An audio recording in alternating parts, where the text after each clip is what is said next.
Feel the waves cut through me, hypnotized by the sounds I'm breathing in. Hold tight, chemicals collide. Hold tight, hold tight, hold tight. Dripping lights paint the skies, all because of you. Dripping lights paint the skies, only you can make me move. You can make me move. Can make me move. You can make me move. Can make me.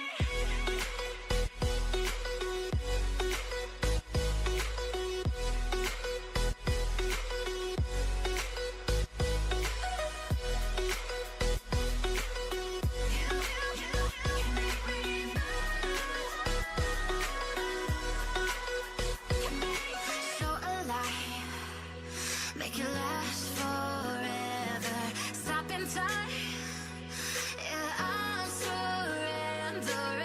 Hold tight, chemicals collide. Hold tight, hold tight, hold tight. Dripping light, paint the skies, all because of you. Dripping light, paint the skies, only you. Make me move. You can make me move. Make me move. Can make me move. Can make me.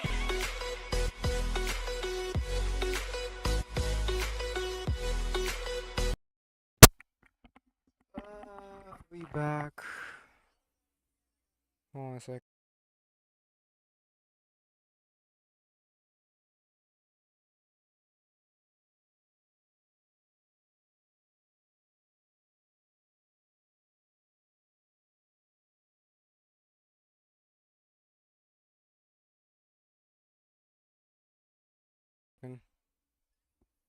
I'll make sure everything's okay. Okay.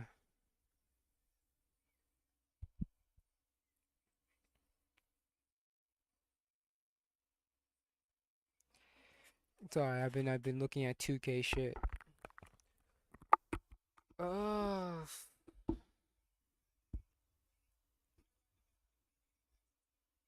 Give me a moment.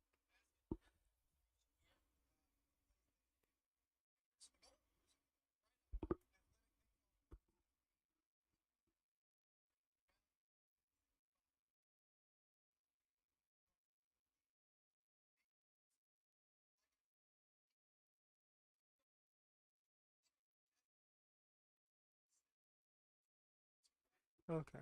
Hold on a sec.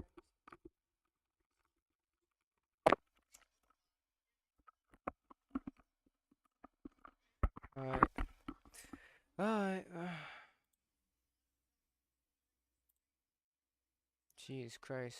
That's all slow and shit.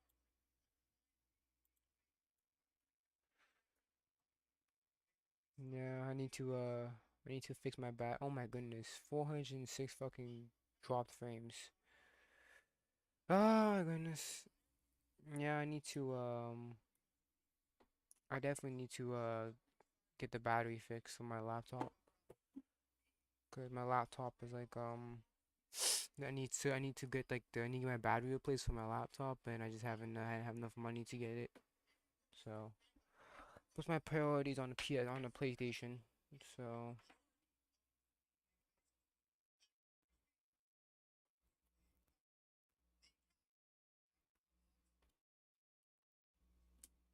okay. Sorry. Alright. So, we are back, y'all. It's been a while since I streamed. I think the last time I streamed was like a week ago.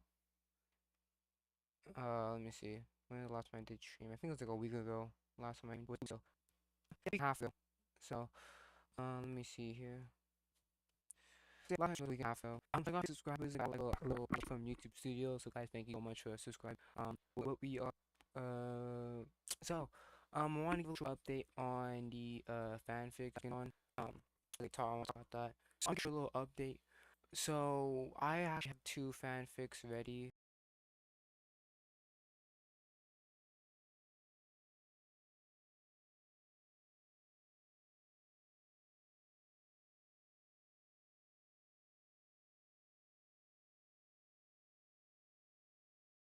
Not ready, but I'm doing two fanfics right now. So this is the AOT slash One Piece fanfic, well, One Piece inspired fanfic. This is the one. I think I'm like 31 chapters in. I did release them on like a web novel, so if you want to read them, you can go to webnovel.com, search up my name, UnknownXL0, and then you can read them if you like. Nah, I'm not forcing you to read them. If you want to read them, go ahead read them. I'm not gonna force you to. I actually had then this is one Ruby fanfic, one Lucky Crow, the one shot. I'm not done with this one yet. I'm still in the beginning of it, so yeah, that's pretty much where I'm at right now. As for original stories, I do have original stories that I have in my mind, but during the brainstorming phase. So basically, um, during the brainstorming phase, I do know what is the premise of each and every story that I have, and my original story that I have in my head, but I have not gotten into the details yet. So that's where it is right now. So yeah, that is pretty much the short update I wanted to give. If you want, again, you can go on webnovel.com, search up my name on Excel 0, and then you would see the fanfic there. Anyways, let's basically react to anything I want to. I do have some videos I want to watch, including one from Shonen Showdown, BCP, and a couple others. So, let's get into this first one. This morning that the one of the moderators, the lady that was up there, is actually Kamala's sorority sister. So you have the sorority sister, and then you have her best friend that is one of the execs. So now we know why there was a 3-on-1 debate. So we know that it was a biased debate. No questions asked. So you're celebrating for nothing because she never did get to her policy. She never answered any questions. They never fact checked her on anything. Which is so funny. Yeah, I didn't watch this debate, but I saw some clips of it, and yeah, they were fact checking Trump, and they weren't doing that for Kamala Harris. Crazy. I want to bring something else to your attention because a lot of people are distorted in knowing what a real leader is. See, Trump is a real leader. A real leader is not perfect by any means. Yeah, and Trump is definitely far from fucking perfect, for sure. For my Christians out there, you know David in the Bible wasn't perfect. You Yup, know Paul wasn't perfect. yup, Noah wasn't perfect. yup, Solomon wasn't perfect. yup, Abraham wasn't perfect. I yup. mean, the list goes on. Cause guess what? In the only perfect being Christianity is God Himself. Nobody, no, but no, none of His followers are truly perfect. They may think that they're perfect or have the illusion that they are, but they're never truly perfect. The most perfect being of all is God Himself, Jesus Christ, our Lord and Savior. On and on and on. King Cyrus. None of those leaders were perfect. Nope. But nonetheless, they were leaders. See, a leader shows up. They don't hide from the people. She's saying that she's a part of the people. Then where were you for 3.5 years? You didn't show up. You didn't show up for the families that was in Afghanistan. You didn't show up. All you did was hid behind the keyboard all weekend and talk about the real leader that showed up. You didn't show up. Yeah, basically what happened was that I don't know when it happened, but it was pretty recent. The couple shit in Afghanistan hit the thing, so some soldiers died, and then some families went to mourn. Trump came in. Um, they were given like permission to record and stuff like that, and Trump was giving the condolences and paying respects to the fallen soldiers.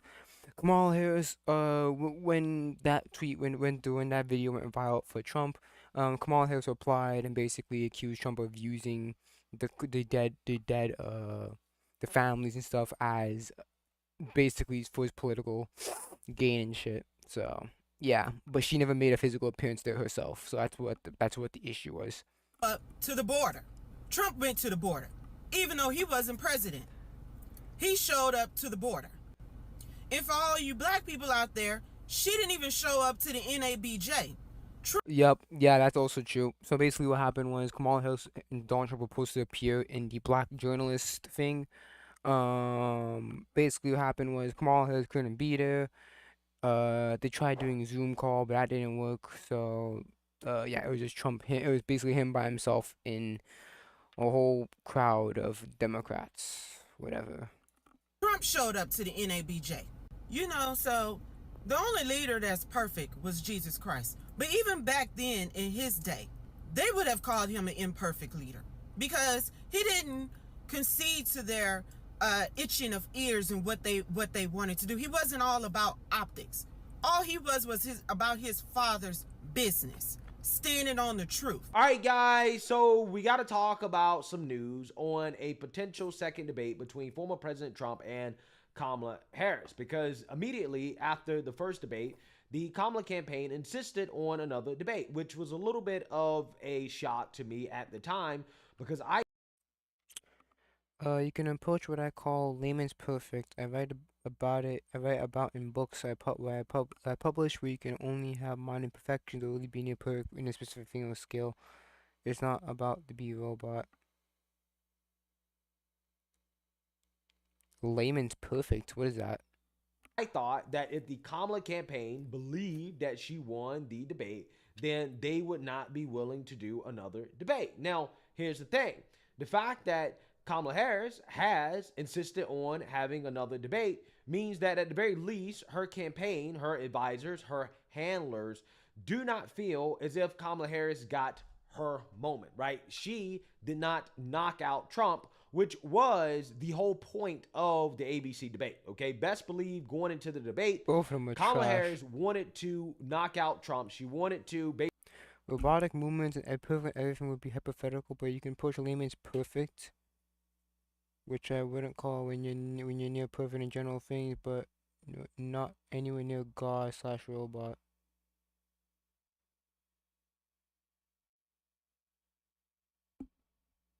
Yeah, but again, you're saying that's near perfect. You're almost perfect, but you're not actually perfect. So you're still not perfect.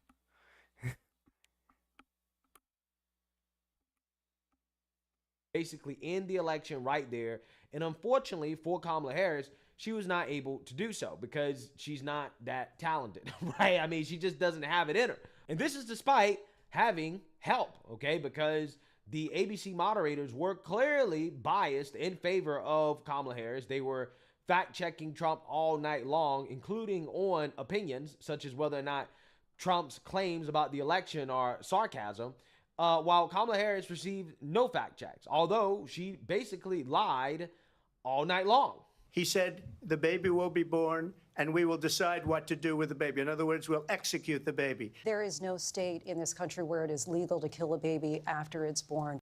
In Springfield, they're eating the dogs, the people that came in. They're eating the cats. They're eating the pets of the people that live there. If I hear you bring up Springfield, Ohio, and ABC News did reach out to the city manager there. He told us there have been no credible reports of specific claims of pets being harmed. You repeatedly falsely claimed that you won, many times saying you won in a landslide. Crime here is up and through the roof. Despite their fraudulent statements that they made, crime in this country is through the roof. President Trump, as you know, the FBI says overall violent crime is actually coming down in this country. But Vice Excuse me, President the Harris, FBI they were defrauding statements.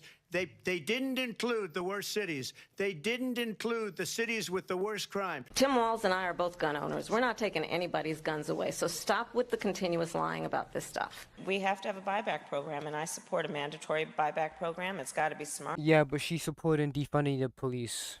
So We got to do it the right way. Do you believe in the mandatory buyback of quote-unquote assault weapons? I do believe that we need to do buyback. Let's remember Charlottesville, where there was a mob of people carrying tiki torches, spewing anti-Semitic hate. And what did the president then at the time say? There were fine people on each side. He didn't say that. And you take him out of context. And you had some very bad people in that group. But you also had people that were very fine people on both sides. Live and after the fact that we had our eye on, we know the moderators pushed back on former President Trump 5 times and on Vice President Kamala Harris 0 times. We fact-checked her, but they didn't. Time magazine was also forced to take back a so-called fact check of its own.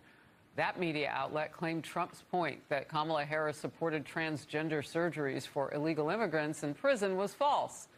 The vice president did, in fact, check yes in support on a survey she filled out during her 2019 presidential run. Yeah, so you see that, you heard that. Apparently the debate was so rigged that even a former Clinton advisor came out and was like, hey, I have a problem with what happened, okay? What ABC did ruined future presidential debates. And it probably didn't help that Lindsay Davis is a sorority sister of Kamala Harris. Lindsay Davis, Robin Roberts is right. It's a sorority thing. I don't understand it all. So you have to explain it to everybody. Sure. You're a sorority sister of Kamala Harris. Right. Well, you know, pearls are a symbol of Alpha Kappa Alpha Sorority Incorporated, which she pledged while she was at Howard University. And the strand of pearls is symbolic of the unity and the sisterhood, okay? But on this day, there's actually a Facebook page of women who say, wear pearls on January 20th, 2021, and hundreds of thousands of women are apparently wearing pearls in support of her.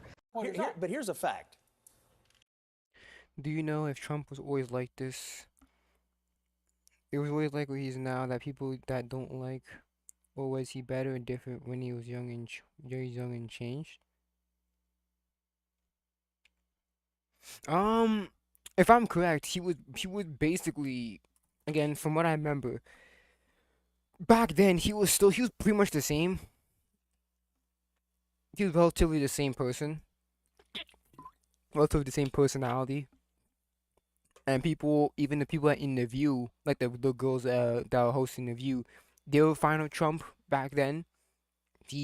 His personality, you could say it changed a bit, but the core personality traits of Trump has not changed. So basically, Trump was mostly like this, even back then, from what I saw. He did get pushback from them. They did try to fact check him in real time, but there were numerous questions that she would not answer. And she did tell several lies and got no fact checking. So I think if you're going to lay down a marker that we're going to push back on these candidates, you got to do it to none. It's so funny because I don't know if ABC, I don't know if moderators ever asked her about the fracking changing, because Kamala Harris was she against fracking? I think she was against fracking, and then she changed her mind recently, and they never asked her why. She just did. You got to do it to both. They asked her directly in the very first question if she thought they had any responsibility for the economic conditions or that people were better off than they were for, and she completely ignored it. They asked her on immigration. Yeah, they did. They did ask her that. And she started talking about like her backstory and shit. So that was, she really answered the question. Immigration. Why did you wait until 6 months before the election to do anything? And she completely ignored it. And so fact-checking and Barb's aside, those are the two most important issues in the election. They asked her, she completely ignored them, and they spent all their time going after Trump and didn't follow up on any of that. I thought it was ridiculous. My reaction is I'm really concerned about what ABC did. When the refs put their finger on the scale, you got to throw out the score of the game. What would have happened in that debate had they challenged Harris and said, you know, that's not right, what you said there about Charlottesville. Right. We don't know how she would have reacted, and then Trump wouldn't have had to spend all his time on the defense center. I think they did a real disservice to the voters of America when they did that, and they put in jeopardy the institutions of debate. Well, and look, for the candidate on your side of the political aisle, it might have helped her. You know, I mean, if you want to get sharp, you have to rub up against something that will sharpen you. And it might have even helped her quiet down those in your party who still have so many questions about her policies. Wow. So you see that? You heard that? Lindsay Davis should not have been a moderator. She is a sorority sister of Kamala Harris, which would make it... What a twist. harder for her to be an objective journalists, something that ABC should have addressed before the debate. But because Lindsay Davis's job as a moderator for the debate was not to be an objective journalist, apparently ABC didn't care, right? They didn't see a problem with this clear and obvious conflict of interest, okay? And it's not like Lindsay Davis did all the fact checking. She just did it through her white liberal friend, David Muir, who did most of the debating against Trump, right? It was basically David Muir, the token white guy, versus Trump, who is the white presidential candidate on stage, and Lindsay Davis, who is the token so-called woman of color, making sure that Kamala Harris, the woman of color on stage, receives no tough questions, no pushbacks, no fact checks, okay? That is how they set it up, okay? It is plain as day to see what ABC did to rig this debate. And as a result, President Trump has made an announcement in response to Kamala Harris, challenging him to a third debate that, hey, there will be no third debate because I believe that I won, and Kamala Harris wanting another debate is proof and evidence that she knows that she lost, or at the very least, she didn't get the moment that she was looking for. So therefore, there will not be a third debate. Take a look. But when a prize fighter loses a fight, you've seen a lot of fights, right? The first words out of that fighter's mouth is, I want a rematch. I want a rematch. And that's what she said, I want a rematch. Polls clearly show that I won the debate against Comrade Kamala Harris.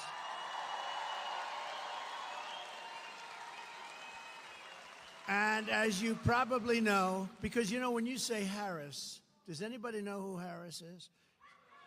Now, Kamala is a very different kind of a word. Nice name, very nice name. But you know her as Kamala. You don't know her as Harris. When you say Harris, everyone says, who the hell is that, right? But she immediately called for a second debate, which means that she was like a prize fighter that lost a fight. We had two debates, though. I had a debate with crooked Joe Biden, right? And I had another debate with her. She and crooked Joe have destroyed our country with millions of criminals and mentally deranged people pouring into the USA, totally unchecked, unvetted, and with inflation bankrupting our middle class. It has gotten bad. Everyone knows this, and all of the other problems caused by Kamala and Joe. It was discussed in great detail. Oh yeah, because I've been hearing video. I saw a couple like short like TikToks and shit about like people complaining about like how expensive like the rent is and shit, and that like, oh shit, I need to get like a roommate or like a few roommates to get like a fucking apartment or some shit, bro. Yeah, it's fucking crazy. During the first debate with Joe and the second debate with I was in Comrade California. Just moments ago, former California is President Trump terrible. on Truth Social weighed in with huge news on the prospect of another presidential debate, saying, quote, there will be no third debate. This announcement coming as he and Vice President Kamala Harris are back on the campaign trail today after their contentious debate on Tuesday, which many conservatives and some Trump allies viewed as a win for Harris. Now, right now, Harris is speaking in battleground North Carolina, where she too weighed in on a third debate, and that possibility just moments ago. And I believe we owe it to the voters to have another debate. Regardless of who won Tuesday's debate and whether we get another one, this very close race is far from over. Anything can happen in the Yeah, we're next still 8 in weeks September. before Election Day. And of course, early voting is kicking off, right? In fact, Democrats today are being realistic. They're giving themselves a reality check. In practically every conversation, public or private, Harris aides and Harris herself are tempering expectations and continuing to insist she is the underdog to avoid getting burned by overconfidence. Yeah, so you've seen that, you heard that. Now, Trump did, in fact, announce this on Truth Social, that there will be no debates, okay? And that Kamala Harris should focus on what she should have done during the last almost 4-year period. There will be no third debate, okay? This is what Trump is saying. Now, what do I think about this? Well, I think there's a few ways that you can look at this, okay? Since the ABC debate was obviously rigged, hopefully the undecided voters, these are the people that really matter, okay? Not the people who already are going to vote for Trump or the people that are already going to vote for Harris. I don't think there are many people who were voting for Trump or voting for Kamala Harris going into the debate that changed their mind. So it really comes down to the undecided people. Cause that debate was basically a waste of time, bro. Honestly, that debate was basically that debate's not gonna change anything. It's such a waste. Oh, such a waste of time. People who are still in the middle. It's not because they have to. It's by choice. Like sometimes families where kids are half Asian. Huh? It's not because when they have to, it's by choice. Like sometimes in families where kids are half Asian, half white, they decide whether they want to be considered Asian or white, or they don't just say, yeah, I'm 50 like this and etc. etc. Well, that's not necessarily true. People just say that if you're mixed, right? Like for example, like if your mom's like white and your dad is black, you're just gonna say I'm half, or like I'm light skinned. Well, they go use slang in slang terms to say, oh, I'm light skinned, whatever. But people just say I'm half black or some shit like that, and then that's pretty much it. They're not gonna go into descriptions like, oh, I'm this, and this. No. The most they're gonna say is probably like, oh, I'm half this, or I'm half that. That's it. They're not gonna go, I'm 25% this, I'm 15% that. I'm just gonna say I'm half this, half that. Middle, or maybe they may lean Trump a little bit or lean Kamala a little bit, and their minds can be changed, right? Amongst those people, you're not gonna know who actually won the debate until a week from now. Okay, give it about a week or two, let it kind of settle in, and where the polls are at will determine whether or not Trump should actually do another debate. Because as of right now, okay, with the way that most people, this hypo descendant thing is sociology. I learned about it in my race relations class. You missed a comment. What comment did I miss? No, it's sociology. They won't say they're half.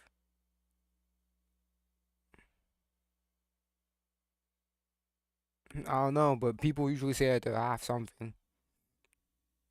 People are evaluating this debate. The mainstream media is saying that Kamala had the best. Like usually, some people say like, I'm half black, whatever. Like, oh my gosh. Performance ever, and she won, blah blah blah. But that's not a reflection of how the American people feel in the actual effect of the debate. Remember, these are the same people that claim that Hillary won all the debates with Trump, and guess what? Trump went on to win the election. Okay, so again, the actual winner of the debate is not determined by the media.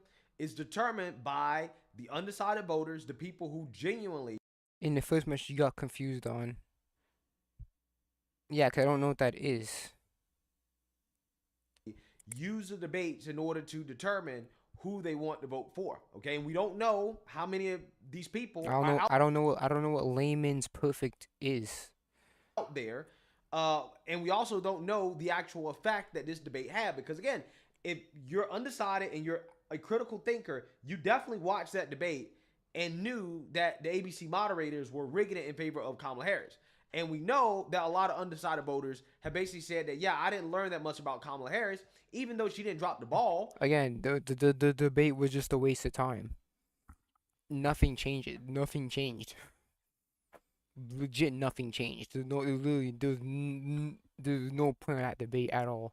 Right? But there was nothing spectacular, okay? There was nothing that Kamala did to make them say, you know what, I'm voting for her, right? Like, again, I told you I don't know what layman's perfect is, so I'm probably gonna miss that if I don't know what it is. Like she's the person that should be the next president. Like if I don't know what layman's perfect, I'm not gonna talk. If I don't know about something, I'm not gonna talk about it very much. There's no point in talking about it if I don't know it. The United States, okay?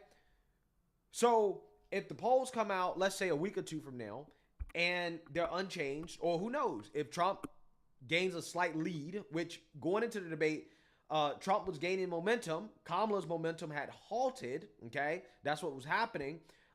If that trend continues, despite the debate and what happened at the debate. The first message, you got confused. Yes, it's the layman's perfect. That's the one I got confused on. I don't know what that is. I never heard layman's perfect, but that's the part I got confused on. I don't know what that is. then Trump won the debate, right? I mean, that's just what it comes down to, okay? You can say, well, Kamala technically won a debate. I don't know that. Yeah, but I don't know what layman's perfect. I don't know what that writing term is. That's the problem. I never heard that term before. It's like hearing word building disease. I never heard that in my English classes about word building disease until I went to freaking YouTube and shit.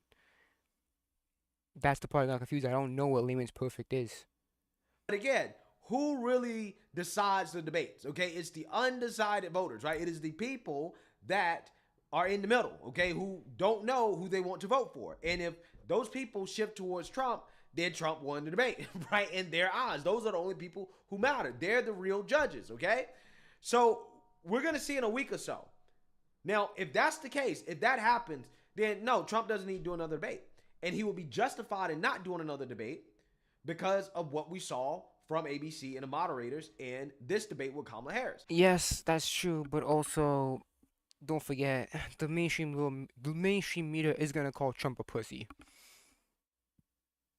However, if the opposite scenario happens, if you have Kamala Harris start to pull ahead of Trump, in which she gets back to Joe Biden's 2020 numbers, then that presents a different. What are you reading? I am reading the first comment you literally showed. Again, you said you couldn't push what I call layman's perfect. I write about in books where I publish. Books I publish where you only have minor imperfections. We be near perfect in a specific skill. It's not about be robots. I don't know what that is. Stop saying that, please. You don't want to fucking wrote it. You want to fucking talk about layman's perfect. You want to fucking mentioned it. So don't get mad at me or tell me not to stop saying that when you the one that fucking brought it up.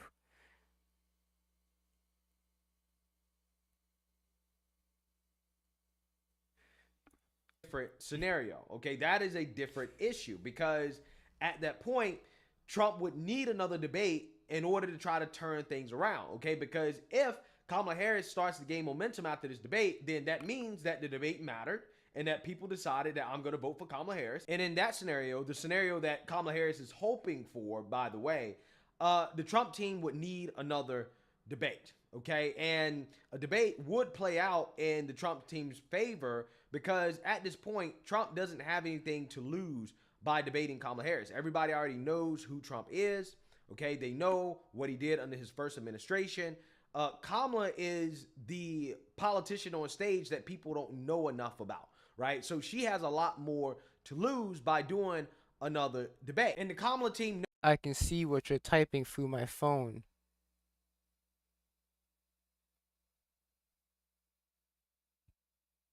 And yes, you did say layman's perfect in the first comment. Knows that. They know that if they do another debate with Trump, that it is unlikely that Kamala's going to get the knockout that she's looking.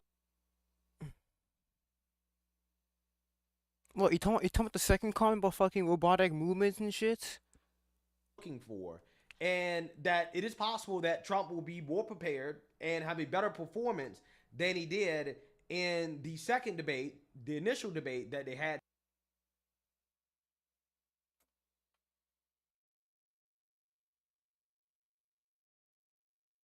What are you talking about? I can see your messages, dude. I can see it from my phone. What is the problem? Together, and that could potentially hurt her campaign, okay? It is much more likely that Kamala Harris would get knocked out than it is that Kamala Harris would significantly hurt Trump, okay? Which is why in the scenario where Kamala Harris is... Okay, what message are you talking about? How about we start there? What message are you talking about? Pulling ahead in the race, okay? She's approaching Joe Biden numbers. I don't think she would be willing to do another debate, okay? I don't think she'd be willing to do another debate at all if that is what ends up happening, okay? Which is part of the reason why I kind of wish that Trump took a different approach in regards to... I already talked about the hyperdescendants. I already talked about that. I saw it. the third debate, right? I think that he should have came out and said, Or hypo listen, dissent. we should do the debate on Fox News, and it doesn't matter who the moderators are. Okay, I know that Trump doesn't like all the people at Fox News, and that's fine, but it would definitely be more fair, no matter who the moderators are, for the most part, than what ABC News did. And No, my phone saw it. if Kamala Harris doesn't accept that, then Don't split it into two. I saw the message, dude. Don't split it into two. you say, okay, well, if she can't do that, then no more debates, right? Because I think that if Trump took another crack at Kamala Harris, I think he would do a much better job, especially on a platform like Fox News. Okay? And it's not because Fox News would necessarily be biased towards Trump, but because it would be a neutral platform where, at the very least, you know, there's a decent chance that the moderators will not be debating you, right? You don't have to debate against the moderators. Okay? You could actually really have that back and forth with Kamala Harris without having to worry about getting ganged up on, right? So if that scenario plays out in the sense that you have Kamala Harris pulling ahead of Trump, then that puts Trump in a not so good situation, optically speaking, because he's going to need another debate. But at that point, Kamala would just say, well, no, we're not doing another debate because Trump already said that he doesn't want to do another debate. So we've moved on at this point. Okay.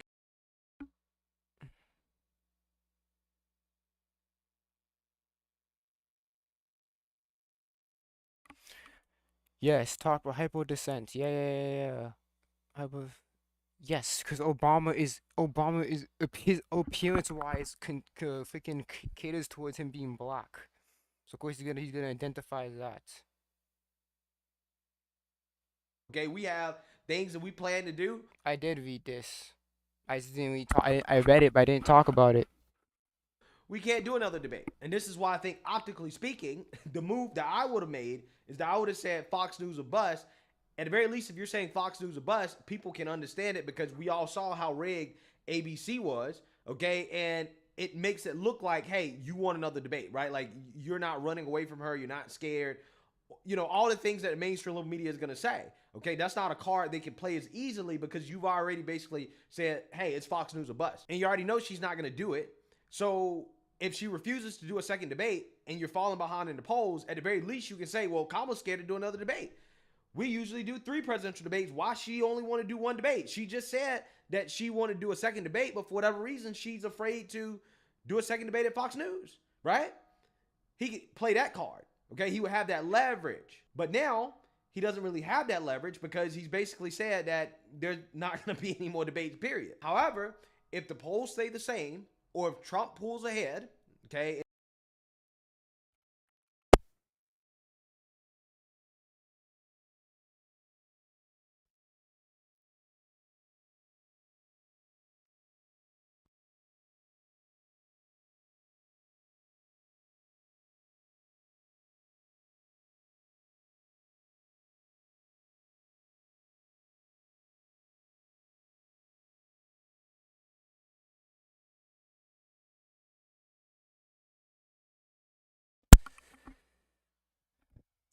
in the next week or two following this debate, then it was a good move for Trump to come out and to say no debates, right after the debate, because at that point, there would be no reason for him to debate again. He wouldn't give Kamala Harris the opportunity to knock him out, although that is extremely unlikely. I don't think she has the ability to do it. But at the very least, you don't even give her an opportunity to get that moment that she's really looking for, which is the only reason she proposed that second debate, okay? So if he pulls ahead, then, hey, this was a good move, okay? In the sense that you don't need to debate Kamala Harris again. It's not hurting you in the polls. You're still competitive. And in an even race, it is likely that Trump would win on election day, just considering how he usually overperforms the polls, okay? And if that holds true going into the election, okay, with no more debates, then Trump is likely good to go, right? The debates didn't really matter. So there's a lot of chess going on here. The Kamala Harris campaign, they're playing chess. The Trump campaign, they have just basically responded with their chess move. And how this all is going to play out will be determined by what happens over the next few weeks in regards to who made the best move here, okay, with the debate. So let me know what you guys think. Make sure you like, comment, and subscribe. Most importantly, share a Black conservative perspective. Peace. Okay. Alright.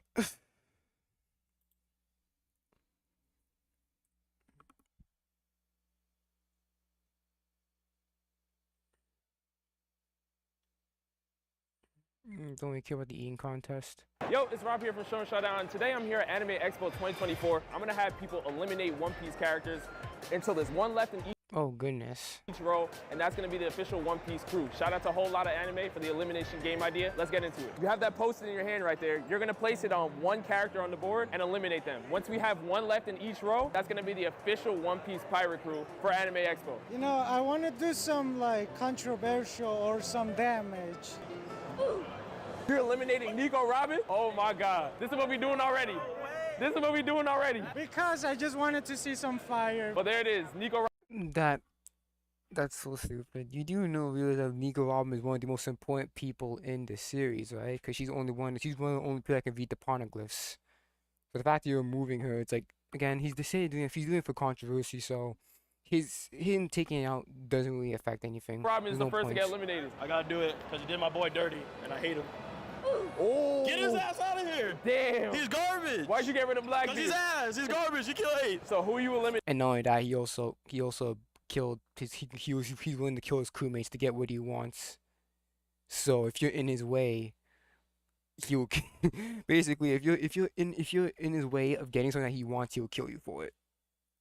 I think Luffy. Why? Wait, I don't know. Why you? I'm a Naruto fan, so. Oh my God. That isn't just how is that making it? How is Luffy how does he compare to the rest of the other captains? Yo, y'all Naruto fans or something else, man. That's crazy work. They eliminated Luffy already. Whew. Please, let's get to the One Piece booth. We're actually eliminating characters until there's one left in each row, and that's gonna be the official One Piece pirate crew. So right now, Luffy's been eliminated, Blackbeard's been eliminated. Yeah. All right, there you go. Oh, you took out a Pooh? Why? He's a snitch. Yeah.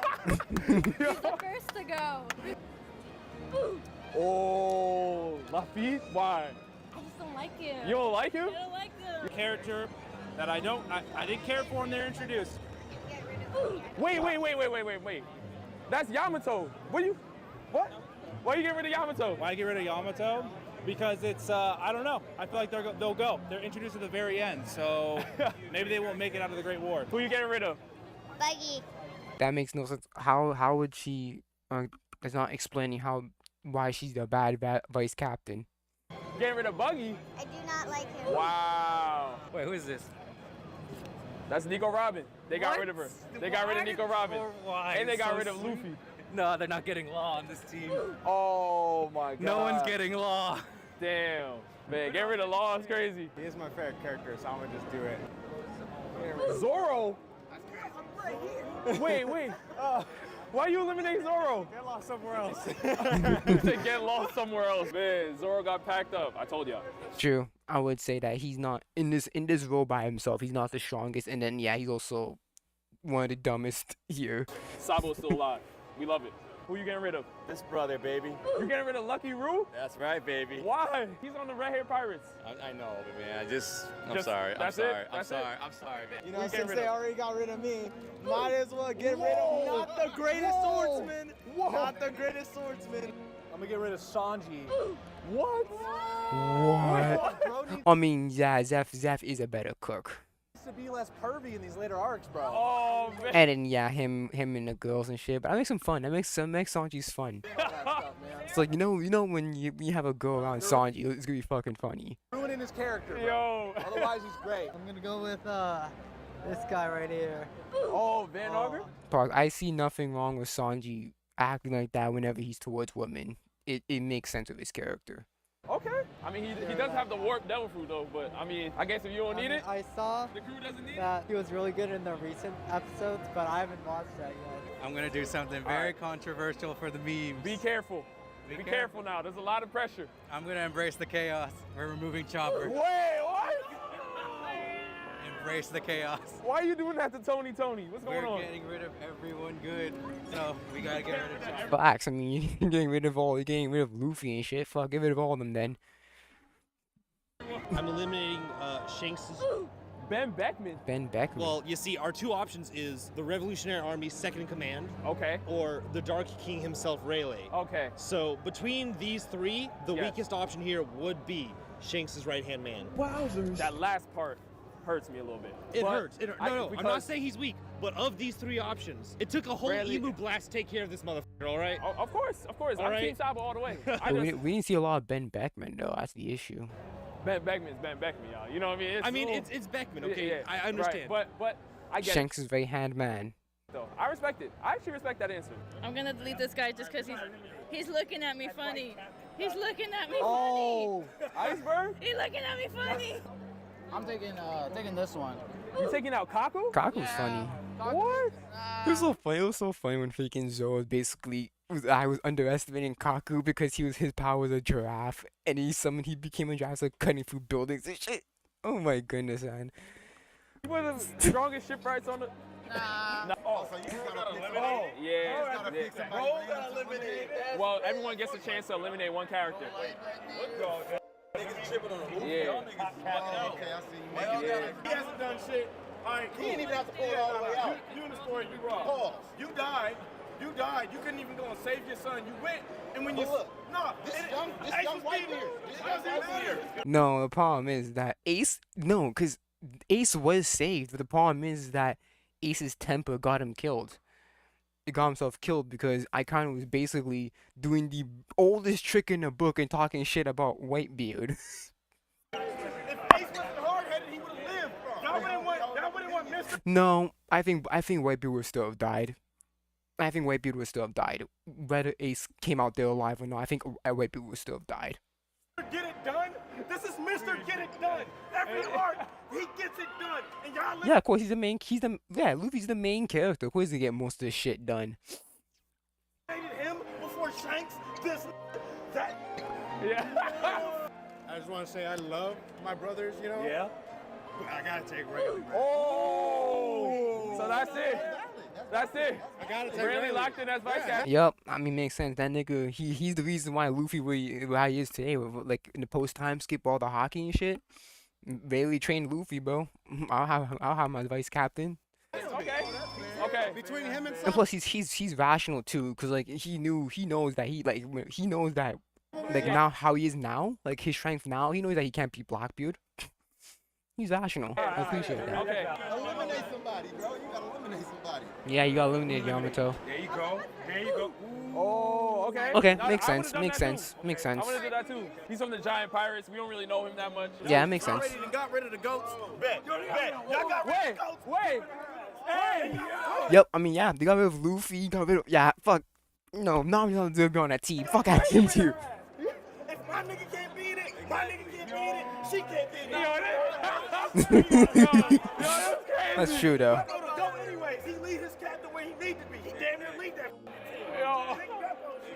Big Beppo is crazy. What has he done for you? Gotta get rid of my failure. Yeah. Oh, wait, aren't you? In the Blackbeard cosplay is crazy work. But he hasn't done shit for me, he said. He's been laying us down lately. The fact that he's still up here, the boy said Mr. Get It Done, then got eliminated, but he's still up here. Yo. The man with a sickness is still up here. He got the Itachi sickness and he's still up. Yeah, but you do realize that, basically, Roger died on his own terms. Like, he turned himself in and shit. Like, that's pretty boss. Like, come on, bro. No, nah. Get him out of here, man. I'm sorry, bro. If you take Mr. Get It Done, what are you still here for? What? I to say, he'd be dead if it wasn't for him. Okay. But what? He's still alive, though. You see what he He's getting results. Hold on. What has he done for you after that? Pack smoke. Strat facts. What is? Yeah, I mean no, but Shanks. Don't forget the whole Paramount War in Marineford. It stopped because of Shanks. Like when Shanks pulled up to Marineford, whole war stopped. They're like, yeah, Marines. They're like, yeah, we're done, but we ain't fucking with you no more. Shanks pretty boss, bro. The problem is that we haven't not gotten a lot of Shanks yet. That's the issue. We haven't explored much of Shanks yet. What has he done for you after that? Your brother got Who you eliminating? I think Kobe should be a vice captain. Damn. Kobe's too good to be navigator. You can't put him at navigator. He's too good. I should be a villain. I mean, everybody did this. You said musician? Well, since he want to be a nigga, we'll get him the up out of here. Oh, wow. Yeah, you don't deserve Brooke. No. Wait a minute. You don't deserve Wait a Brooke. minute. Yo, is there a straw hat left? Yo, Nope. Usopp stays. I think there's Usopp, Frankie. There's Usopp, Frankie, Djembe, and that's it. Yeah, it's just Usopp, Frankie, and Djembe. I'm leaving. I'm shutting the whole video down at Usopp is laughing. Okay, I'm gonna have to do Dragon. Oh! Because he's literally done nothing. I'm sorry. But literally, over 1,100 episodes in, and he barely done shit. We have not seen him do Wait shit. a minute. I'm even reading the manga, my nigga, and he has not done shit. I mean, he did save Luffy, right? Because I think it was in Alabasta. Luffy was getting put to work by Smoker. Smoker stopped chasing Luffy because Dragon appeared. I could be wrong, but I'm pretty sure like Luffy was getting packed up by Smoker. You would have been dead already. You would have been dead already in the beginning. Yeah. Still. Listen, all I'm saying is a lot of people were saying that about this man. And this man, y'all saw what happened to Captain Kidd. So Facts, Captain Kidd got one-shotted. I'm keeping the faith. I'm keeping the faith with Dragon. I'm keeping the faith. That's all I'm saying. Yo, all the goats are gone, man. Dang, what's I'm gonna eliminate a musician in the hopes that Uta's gonna be left over at the end. Okay. So right now, I'm gonna eliminate Black Maria. Oh. Like that. Yep, All right. Like that. I'm gonna eliminate a doctor right here, which I know he's not gonna do nothing at all ever. Is that Doc Doc Q? Q. Yep. Dang. He can ever do nothing. Dang, Doc Q. I really like Frankie, so Tom's gotta go, man. You get rid of Tom? You get rid of Tom? No. No. Tom's successor could stay, bro. It's his successor. It's him. Don't worry. Bro. I ain't doing it for Tom. I know it's man. But like Frankie, dude. Die hard Frankie, right? He gave his life for Frankie, though. He did.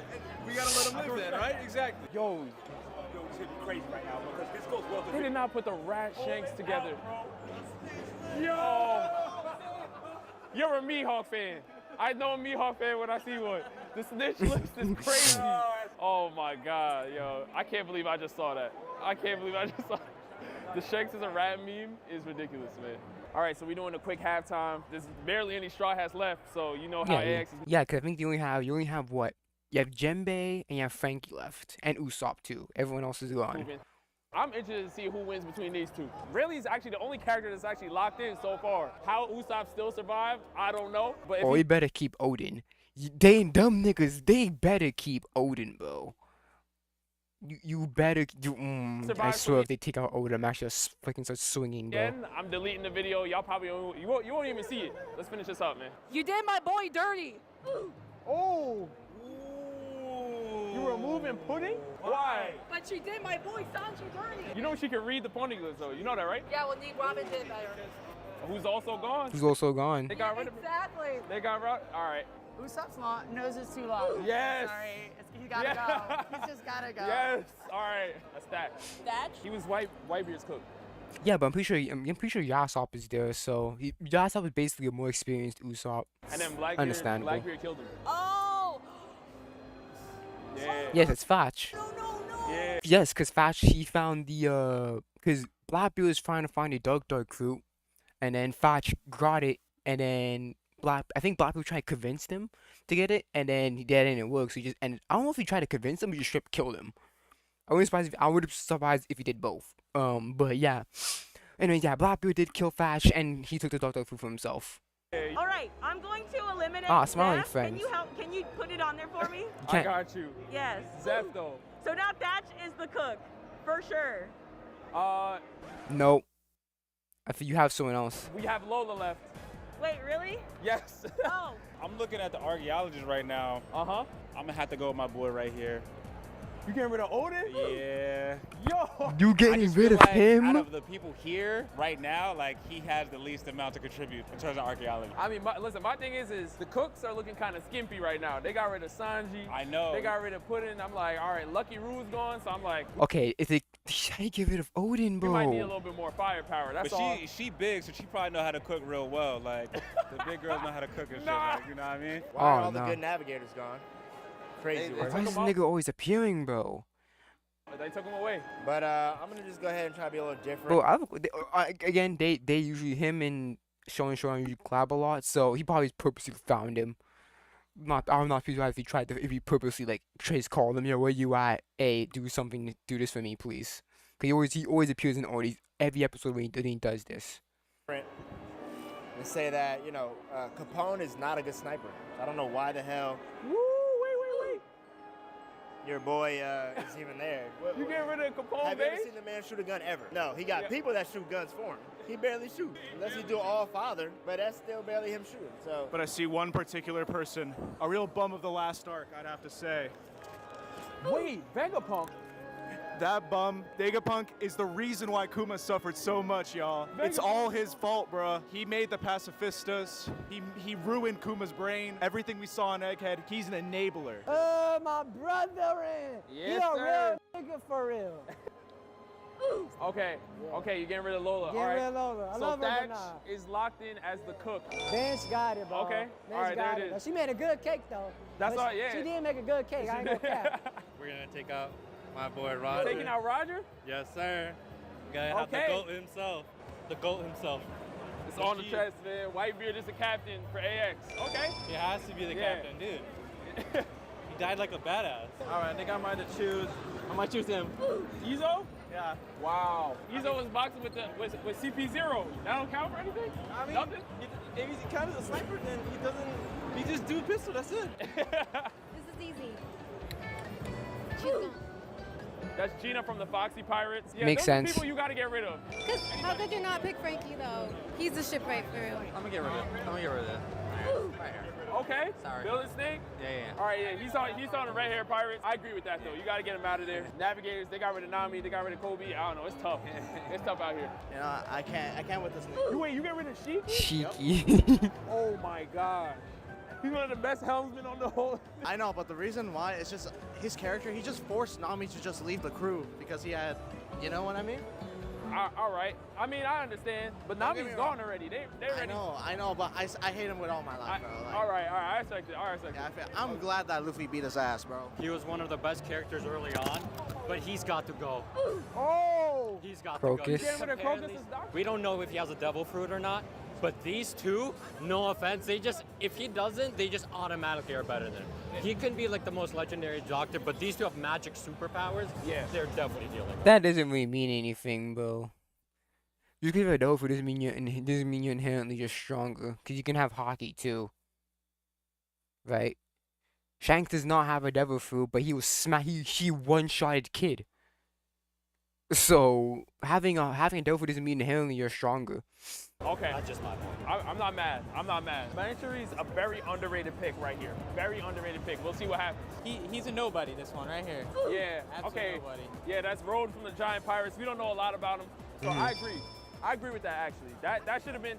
Listen, a lot of the low-key characters on here should have been the first to go for the most part. The one I'm gonna get rid of is the bad father of all. Wait, whoa! Oh my God.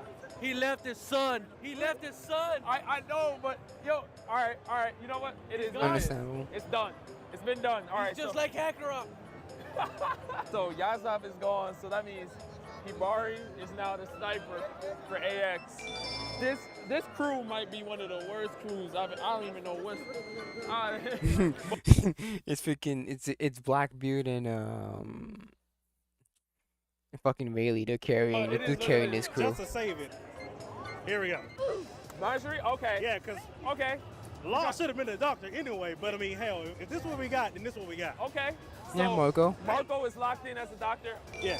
I like it. Yeah, I would have Marco. went with either one. Like Marjorie, her devil fruit is, but she can't box. But her devil fruit is elite. Yes, but I mean, when you think about it, like that fruit only can do so much. Right. Like it heals you, but it doesn't like fully keep you going. I'm gonna make Jinbei the helmsman. Okay.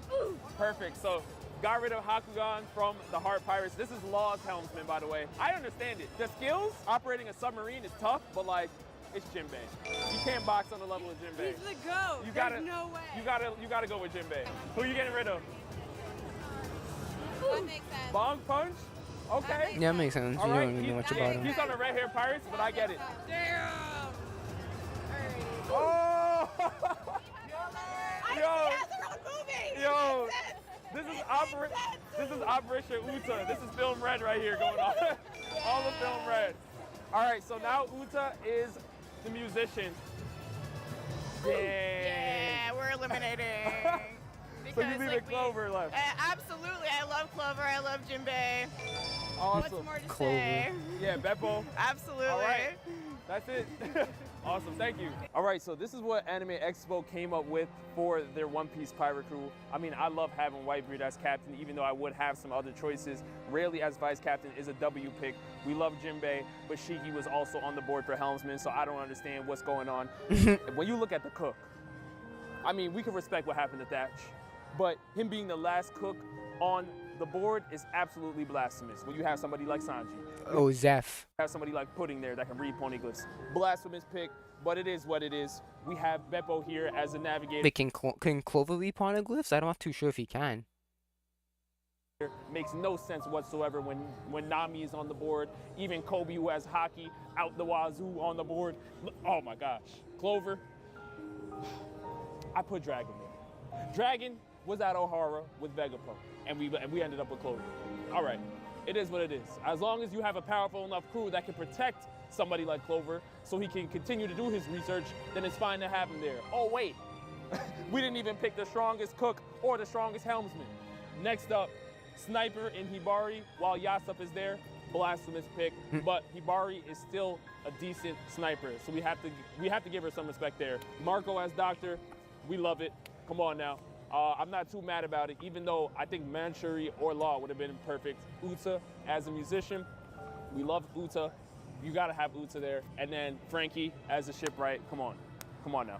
Like, it's Frankie. So you guys let me know down in the comment section below if you can make a better crew. Oh my goodness. Oh, definitely. You can make a better crew of this. I think Whitebeard is fine as the captain. Rayleigh's fine. Frankie's okay. Obviously, there were better shipwrights, but I think Frankie now, I think he was the best one there. Clover, oh my goodness, nah. Beppo, as much as I do like Beppo, I think Nami would have been better. Sniper, I think Yasop or Usopp. I think Yasop is basically better Usopp, so I think Yasop would be better there. Musician, Book, Cook, I would have fucking Sanji, bro. With the characters we had, because I definitely can. And with that, I'll see you guys next. Okay, let's see what I have on my watch latest playlist.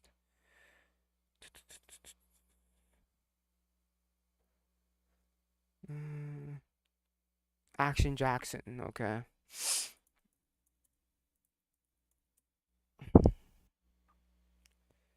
Kendrick Lamar performing at the Super Bowl. Oh my goodness, Drake's gonna be funny.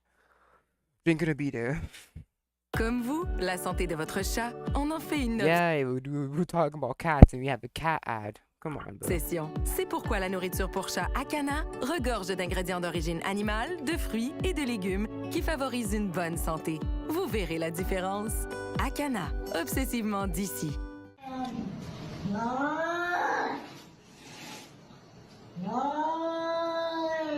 Is that from the cat?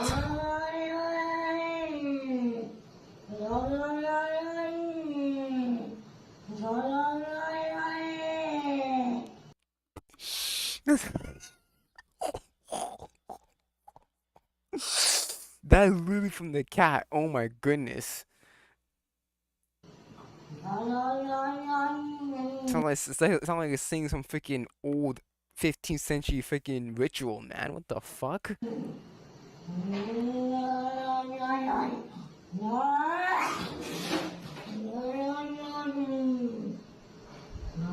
Yeah, I don't know whose cat this is, but it better be getting the hell up out my house. I know that. You in the Wright brothers' household acting like this. You acting a fool in my house, in my kitchen at that.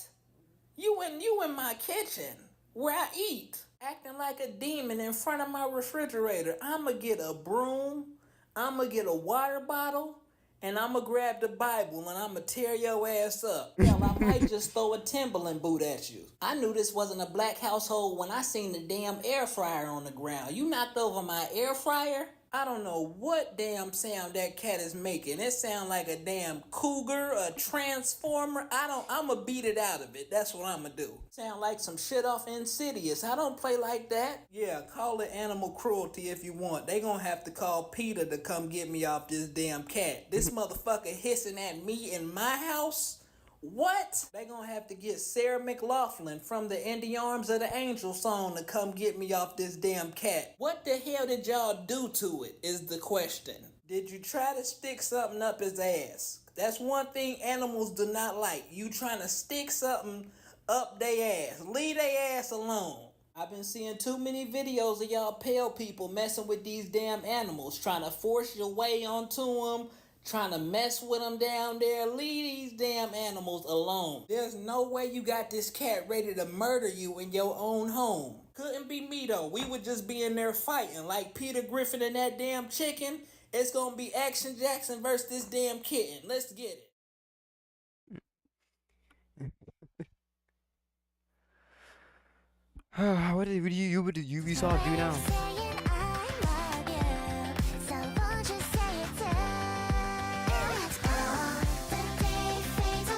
Was it Blue Archive? Come on, I don't care about it. Please, I don't want to see it.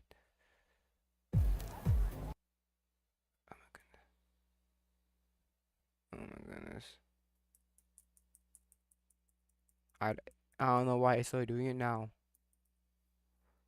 Oh my goodness, bro. Vitamin water is so New York. It accidentally stays out until 6 a.m. Good thing work doesn't start. Oh my goodness. Skip the ad, please. Like, fuck the ad block. I don't care. Hey, what's up, guys? Rip here. Thank So you. to say 2024 has been a rough year for Ubisoft would be an understatement. However, today we have some even more unfortunate developments for them to report on. Now, a lot of people have been focusing on the disastrous launch of Star Wars Outlaws that has left many people disappointed, including the investors, especially after this release coincided with another drop in their stock.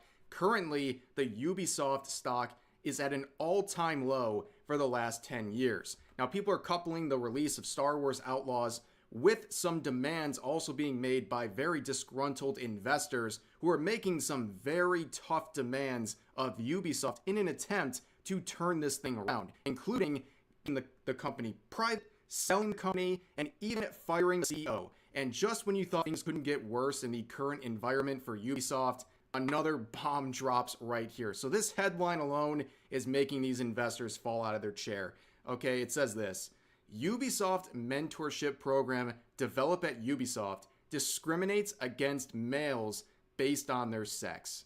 Yup, this sounds like a program in the gaming industry in the year 2024. So let's look into this program. Develop at Ubisoft. At Ubisoft, we want to build the most creative, diverse, and inclusive teams, and that's exactly what Develop at Ubisoft is all about. Okay, again, now we're going into this thing. Are you hiring people based off the experience, or are you just hiring people based off their ethnicity? Now this is the same problem again. Empowering and supporting underrepresented genders. Yes, queen. The program provides mentorship opportunities for women and non-binary individuals. And they're not kidding about that requirement because it is literally in their eligibility.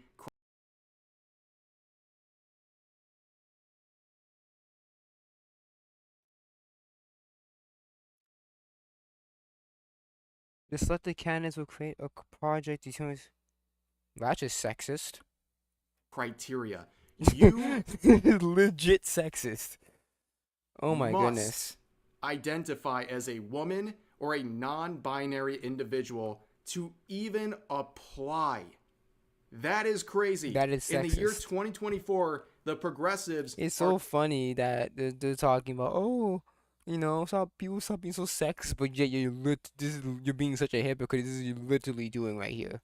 This is being sexist. So progressive, they're actually backwards. They're openly sharing a discriminatory hiring practice right here. They're saying, men, you cannot apply for this position that is literally about making video games.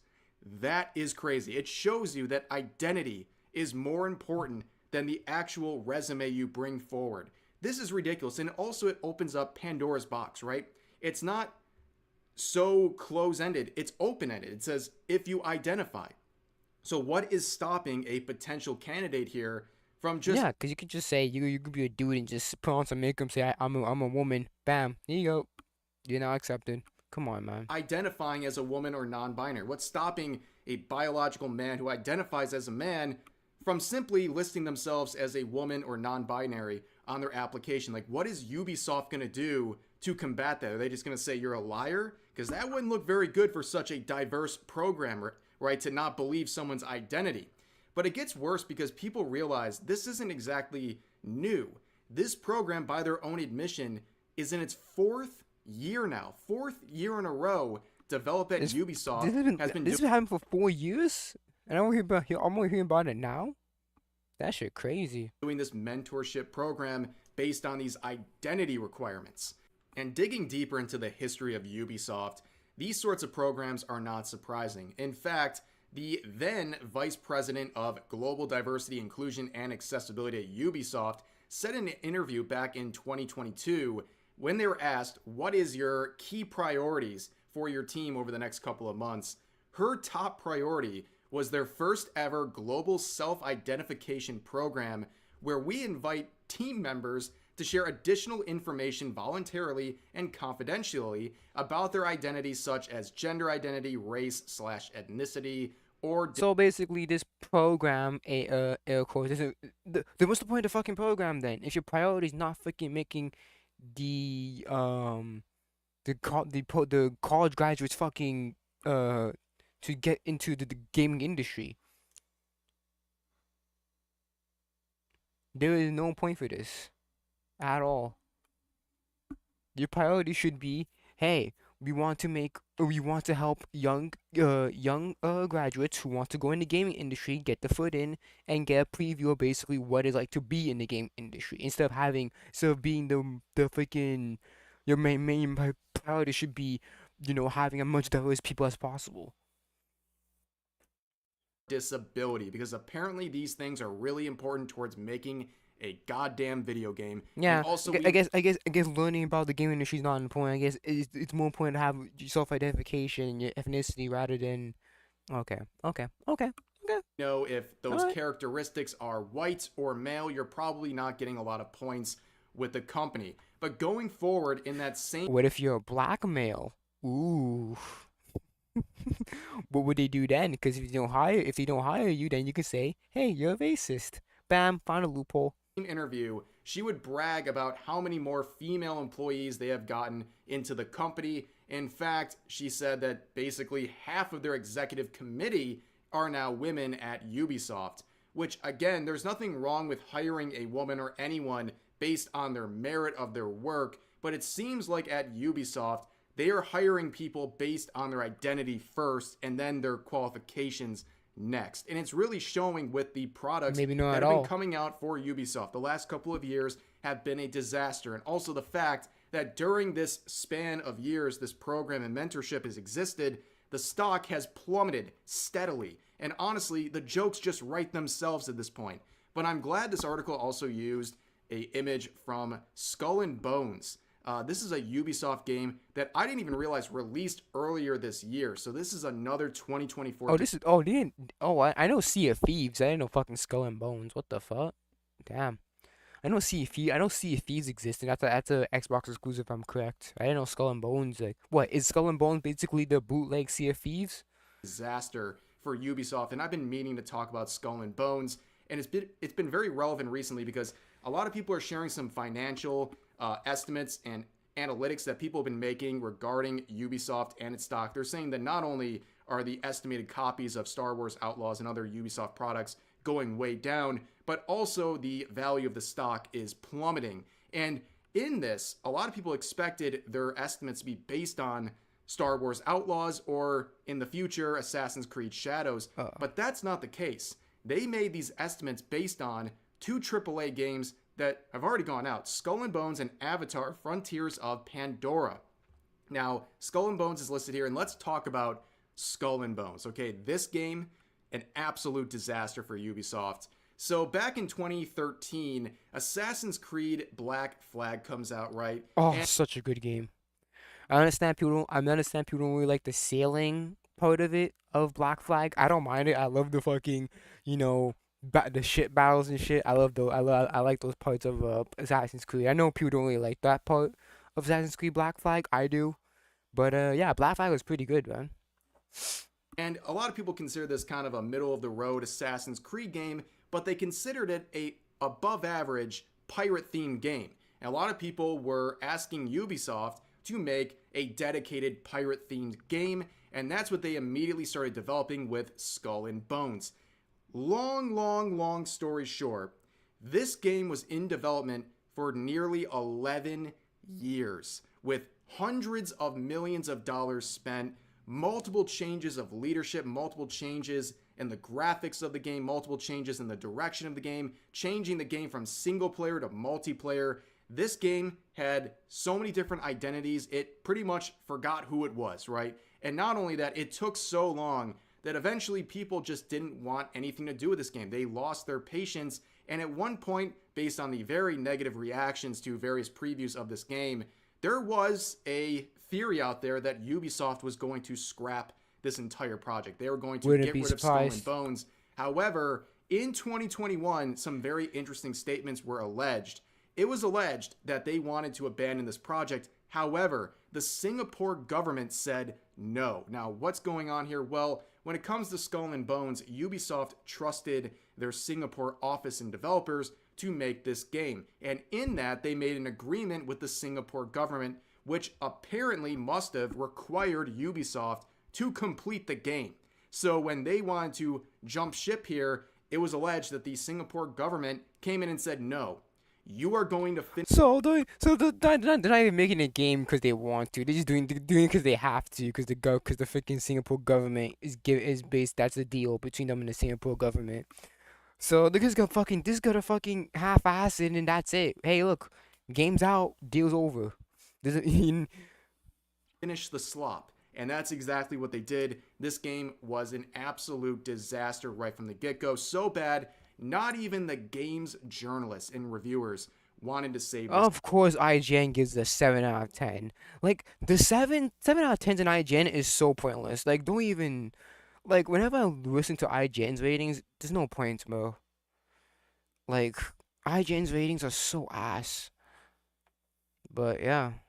This game. Even they gave this game a bad review, and they will do anything for Ubisoft and their products. I mean, they will literally rewrite Japanese history to help support Assassin's Creed Shadows. So the fact that they let Skull and Bones just rot, that tells you how bad the game was.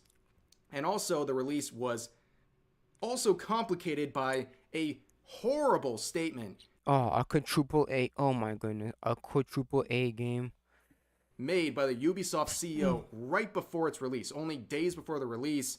He justified the $70 price tag, saying it's a quadruple A game. You should have that shit split in half with the development hell that shit had been going through. You should have cut that shit in half, homie.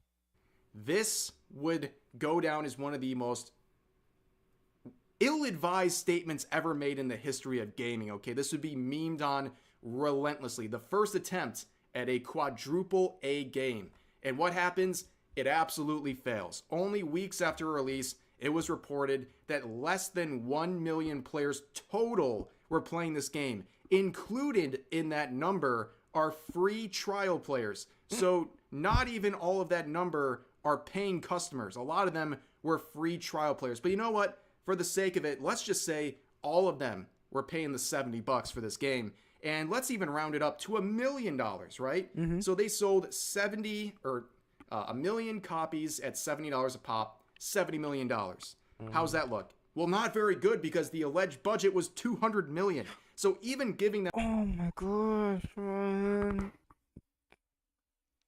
So because not only that you have, because not only in order the game to be successful, you have to make that money back, plus more, in order to be an actual success. Oh my goodness. Them the very generous benefit of the doubt on the sales, they still wouldn't even have reached half of their budget. That is how bad this Not game failed. And surprised. again, compare it to the likely failure of Star Wars Outlaws and the very bad look, the bad forecast for Assassin's Creed Shadows. How is the studio going to be left standing? And it got so bad with the sales that it was reported back in August. There was a brief sale at Best Buy where they were releasing games for $10, and Skull and Bones was one of those games. In the same year it was released, it's in the $10 bargain bin at Best Buy. That is humiliating. In fact, this game would also release on Steam only a few weeks ago, and as you can see, it's not quite Concord levels, but it's not good. This is really bad numbers. Concord was terrible. I think Concord had like max like 70 something. Goodness, man. Concord, oh my goodness. For a quadruple A release, they tried to revive the hype by releasing it here, and it just didn't work. In fact, in my research for this video, I quickly came across this post from Ubisoft support regarding a message from the Skull and Bones team, which personally I thought was going to be announcing the shutdown of the game, but it was reporting on some, some small bugs like ships teleporting across the map and things like that. That definitely happen in quadruple A releases. Yeah, and that definitely happens in games that have been in development for 10 freaking plus years. And just look at the replies. Look at how people are trashing on this. This is just the first set of comments to show up. This is not curated or anything. Let's just read some of them. I thought it was shutting down. Quadruple A game, man. Come on. I almost thought this game was shutting down. Just DM them, little bro, showing the current player count. You could just DM the player base. The game is dead. Still there last night, if not worse. The three people still playing this game appreciate it. Well, you know what? Skull and Bones was another giant disaster for Ubisoft, but as I've said in previous videos, they still got Assassin's Creed Shadows. I mean, their other major releases complete flops, but they still got their moneymaker right here, this absolutely dreadful looking game that has a horrible reputation among gamers right now. This will definitely save them. Yeah, Ubisoft is in big trouble, like genuinely big trouble. 2023 was a massive financial step back for Ubisoft. They lost hundreds of millions of dollars as a net loss. And now this year, things are looking far worse. Far worse. How do you have arguably with Star Wars Outlaws and the prices of that game, 2 quadruple A titles and another triple A title that will likely fail? How do you have all of that and still survive as a studio? I don't know. The money just never stops pouring in, I guess, from these investors who are really hoping things will turn around, but I gotta tell you, it ain't looking good. I'm not some financial expert here, but this just doesn't look very good for Ubisoft. But for now, that's gonna do it for this video. I hope you guys enjoyed. Oh yeah, the Hoyos boycotters. Who still like Genshin Impact. You can't separate the art from the artist in these games. Genuinely, F you if you still like these games after being fully aware of their faults. Yes, but yet people, it makes no sense. You're boycotting Genshin Impact, but you're still putting your money into the game. How does that make any sense? You don't. That is literally like a whole destruction of it. That's not the point of a freaking boycott. That's literally like ruining the purpose of a boycott if you're still paying and playing the game. Ladies and gentlemen, presenting the normal people who will threaten to publicly execute you for liking a video game. It's so funny how his account went private. Now, despite the violent rhetoric of this tweet, I wouldn't worry too much about these public executions because people like this, if they went out in public, would have a panic attack. So I wouldn't worry too much about that. But here is another narrative a lot of people were sharing underneath the tweet and in the quotes. So this user says, wrong. These characters would never support an organization that condones a genocide. And 9,000 people would like this tweet. So bad news for this user and the 9,000 people who like this tweet. What the fuck did McDonald's do that caused a genocide? Oh, you talking about like cows and chickens or something? Tweet. You don't know what these characters think. about McDonald's, the conflict. Again, they're just basically art. That's what they are. They're just freaking they're just property. That is basically what they are. They're just property of a freaking person or of a company. Like there's no, I don't know why people, this is so stupid. People, I hate when people treat like fictional characters as if like they're real people. It's like there's no point, bro. Because in the end, these people are just freaking sheets of paper or freaking megabytes on a computer, bro. There's no point of defending freaking fictional characters. So stupid. Or anything in our world, because they are not sentient.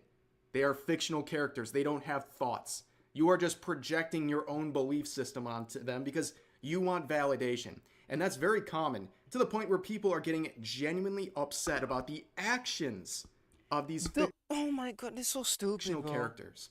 So this user says, not gonna lie, I thought Kazuha would be the last Genshin character to sell out to corporate overlords. So this person is essentially saying that this character chose to be a part of this collaboration, and now they are disappointed in this character as a result. Here's another one saying, anyone has Kazuha Palestine art, we need to spam that in the replies.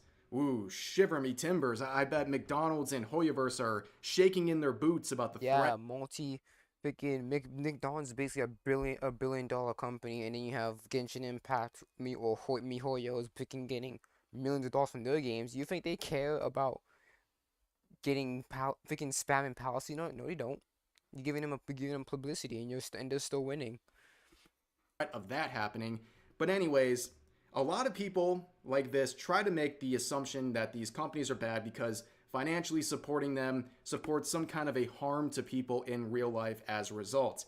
But using their own logic here, aren't they kind of doing the same thing?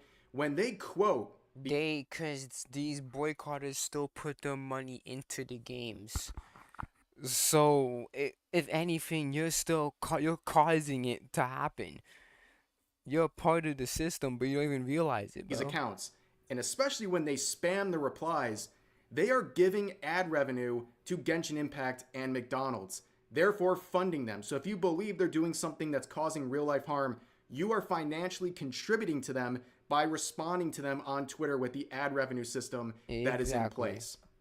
On top of that, we have some people saying this, boycott, 40 primos is literally a pathetic amount to want to buy this, and if you want the glider, buy the code from someone else. Well, first of all, are they implying that if there was a better reward in-game, it might... Are you saying that if you... Wait a minute, hold on. You're saying that... That doesn't make any fucking sense. So, you're willing to put more money to buy a code from someone else than just... Okay, whatever, bro.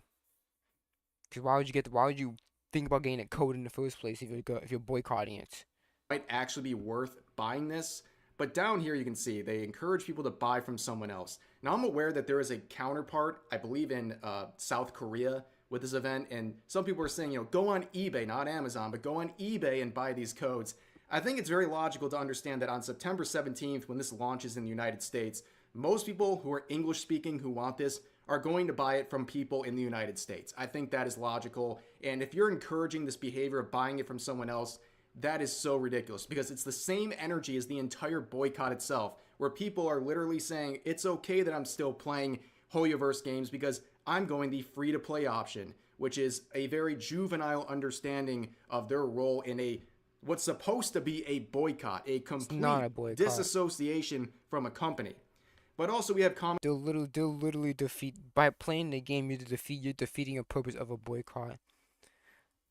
That's like saying, no more fossil fuels, but you're still driving a car to get to your places and shit. It's like you're defeating a purpose, man. Comments like this saying, "Do not show me this stupid stuff in my timeline ever again." Yeah, you might want to use that function. Oh, what is it? The block button. Because when you you can use the block button, the mute button. You can tell Twitter not to recommend these posts anymore from these accounts. Or accounts similar to Genshin Impact, so there's many things you can do to prevent getting this on your timeline. But again, you don't know or you don't care. You quote things like this and you engage with posts like this, you are telling the algorithm, I like this. I'm engaging with this. Please show me more. So it's literally detrimental to yourself to respond to this. You should just block and move on.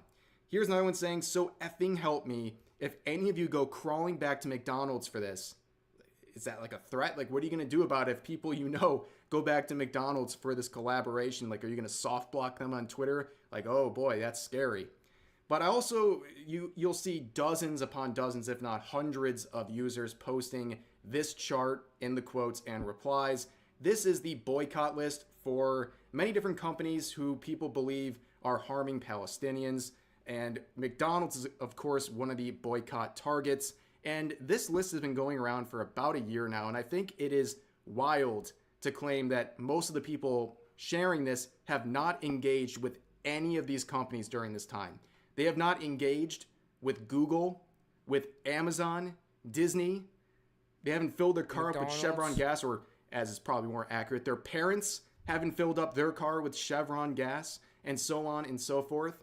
But on top of that, this doesn't even show the assets and acquisitions of these companies. For example, if you're trying to boycott Google, you won't be able to engage with one of its assets, which is YouTube. So if one of these people who claim to support this boycott is watching this video, you are crossing the picket line right now. You are violating your own boycott. And on top of that, you look at a company like Amazon, for example. Here is just some of the companies owned by Amazon. Are you boycotting? Let's see here. So, yeah, so basically, so if you're boycotting Amazon, fuck Twitch. Yeah, fuck all of Amazon. I'm not looking at any of these companies. Yeah, Apple Music, all that show. Any shows that have anything related to Apple Music.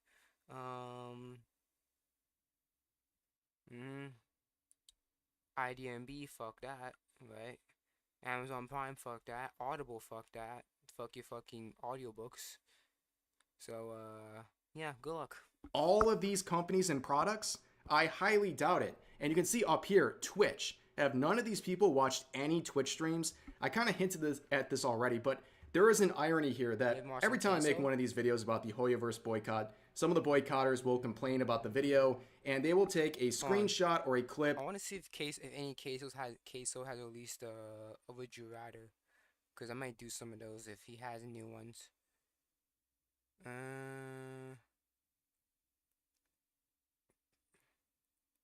More chatting and Would You Rather. Alrighty, yup. Okay. We could probably From do some Would You YouTube Rathers, or see what Twitch, happens here. and then complain about it on Twitter, which is literally crossing their own picket line in order to do that in the first place. And on top of that, they're supporting Twitter in the same process, which by an extension of their own logic is doing bad things as well, because Elon Musk owns Twitter, who owns Tesla, and Tesla is powered by batteries using lithium-ion cells that come from the slave labor of children in the Congo. So do you support that by using Twitter? Their logic falls on its face. But anyways, there is some tension in the boycott right now. Some boycotters are getting tired.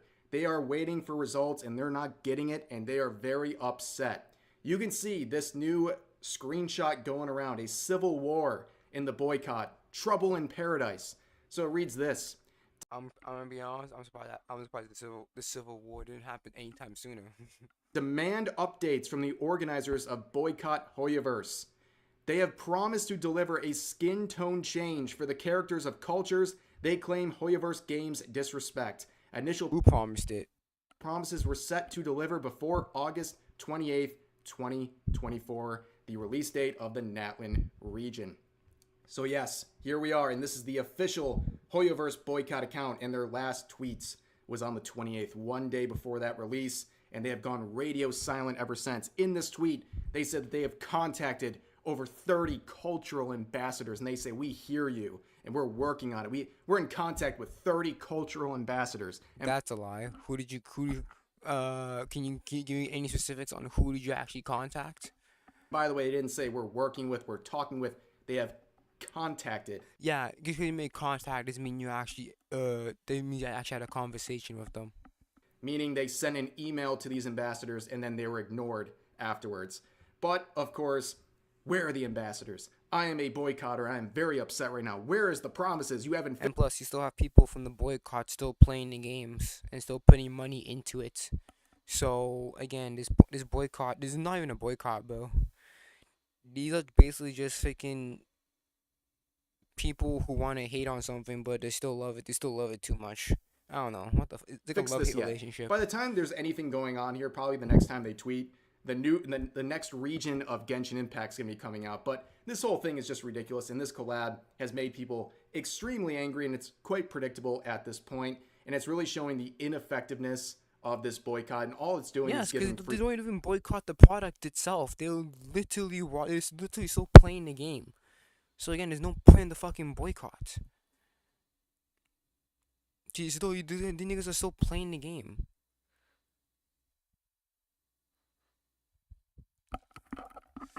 Oh no, what happened here? As a society, we value being proactive. We put on sunscreen. Your teeth are no different. New Pronamel Active Shield. How many voting members in the United States House of Representatives, Republican, Democrat, and Independent? How many total? How many total Yes. are there? What is it? 600 some? No, You know. it's 435. Here comes jaded, joyless, judgmental Jill on her mother bullshit again. She really sat here on the Breakfast Club and didn't know how many House of Representative members are, but she wants to run for president of the United States. Jill Stein has been running for public office since 2002 when she ran for governor of Massachusetts, and she lost with only 3.4% of the vote. And 8 years later, she ran again in Massachusetts again for the gubernatorial election, and she lost with 1.42% of the vote. She then ran again in 2012, but this time for the presidential election, and she lost with 0.4% of the vote. Then she ran again in 2016 for president of the United States again, and lost with 1.1% of the vote.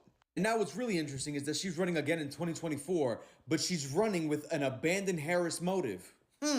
Also, when she was trying to get into the New Hampshire ballot, a longtime GOP operative was the one who helped Jill Stein get on the ballot. So one would really ask themselves, why is it that Republicans have a vested interest in helping Jill Stein get on the ballot? And why is it that she's running with an abandoned Harris campaign? And why is it that she's only attacking Kamala Harris and not Donald Trump? And she's talking about tell Kamala, debate Jill Stein. Why is it that we know that Russia's interfering with our elections? And at the same time, Jill Stein is literally sitting at a table with Vladimir Putin, the Russian president, and Putin's spokesperson, and Putin's chief of staff, and that Jill Stein can't even win this election. Not because she's a third-party candidate, but because she literally can't numerically win. She is not even on the ballot for every single state. So there's no way that she can win. Make no mistake about it, Jill Stein is a chaos agent. She's only there to try to split the Democratic ticket. Republicans are using her as a pawn to try to drive votes away from Kamala Harris so that Kamala Harris won't win. She is a chaos mother agent who can't win this motherfucking election. And that's all I gotta say about it. Boy, oh boy, oh boy, oh boy, oh boy. We gotta talk about a hilarious conversation Freaking that jokes. went down on the Breakfast Club. But again, that same Democratic president that kicked Joe Biden out. Joe Biden's like, yo, Joe Biden be like, I beat Trump. I'm gonna beat him again. He was so enthusiastic on staying in the race. And then a couple days later, oh, he's out. He's out completely. What's going on? Why? So much confidence in him, right? Between Jill Stein, who is the Green Party candidate running for president, aka she is the Democrat Party spoiler, because she's basically taking away votes from Kamala Harris, okay, from the left, okay? These people are overtly targeting the pro-Palestine people and the far left, okay? And that is hurting Kamala Harris, okay? And this person right here is Angela Ree, who is a stand for Kamala Harris because, you know, she's on team black woman, team Democrat. And during this exchange, Jill Stein is going to accuse Angela Ree of white supremacy because Angela Ree told her that, hey, you have a snowball's chance in hell of winning the presidential election. Why are you still in the race? Please drop out so that Kamala Harris can win, right? So That's like basically saying, that's like telling RFK Jr. to drop out because him winning is like little to none.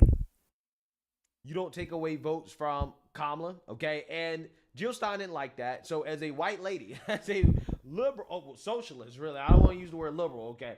Socialist, damn near communist white lady, calls a black liberal woman a white supremacist.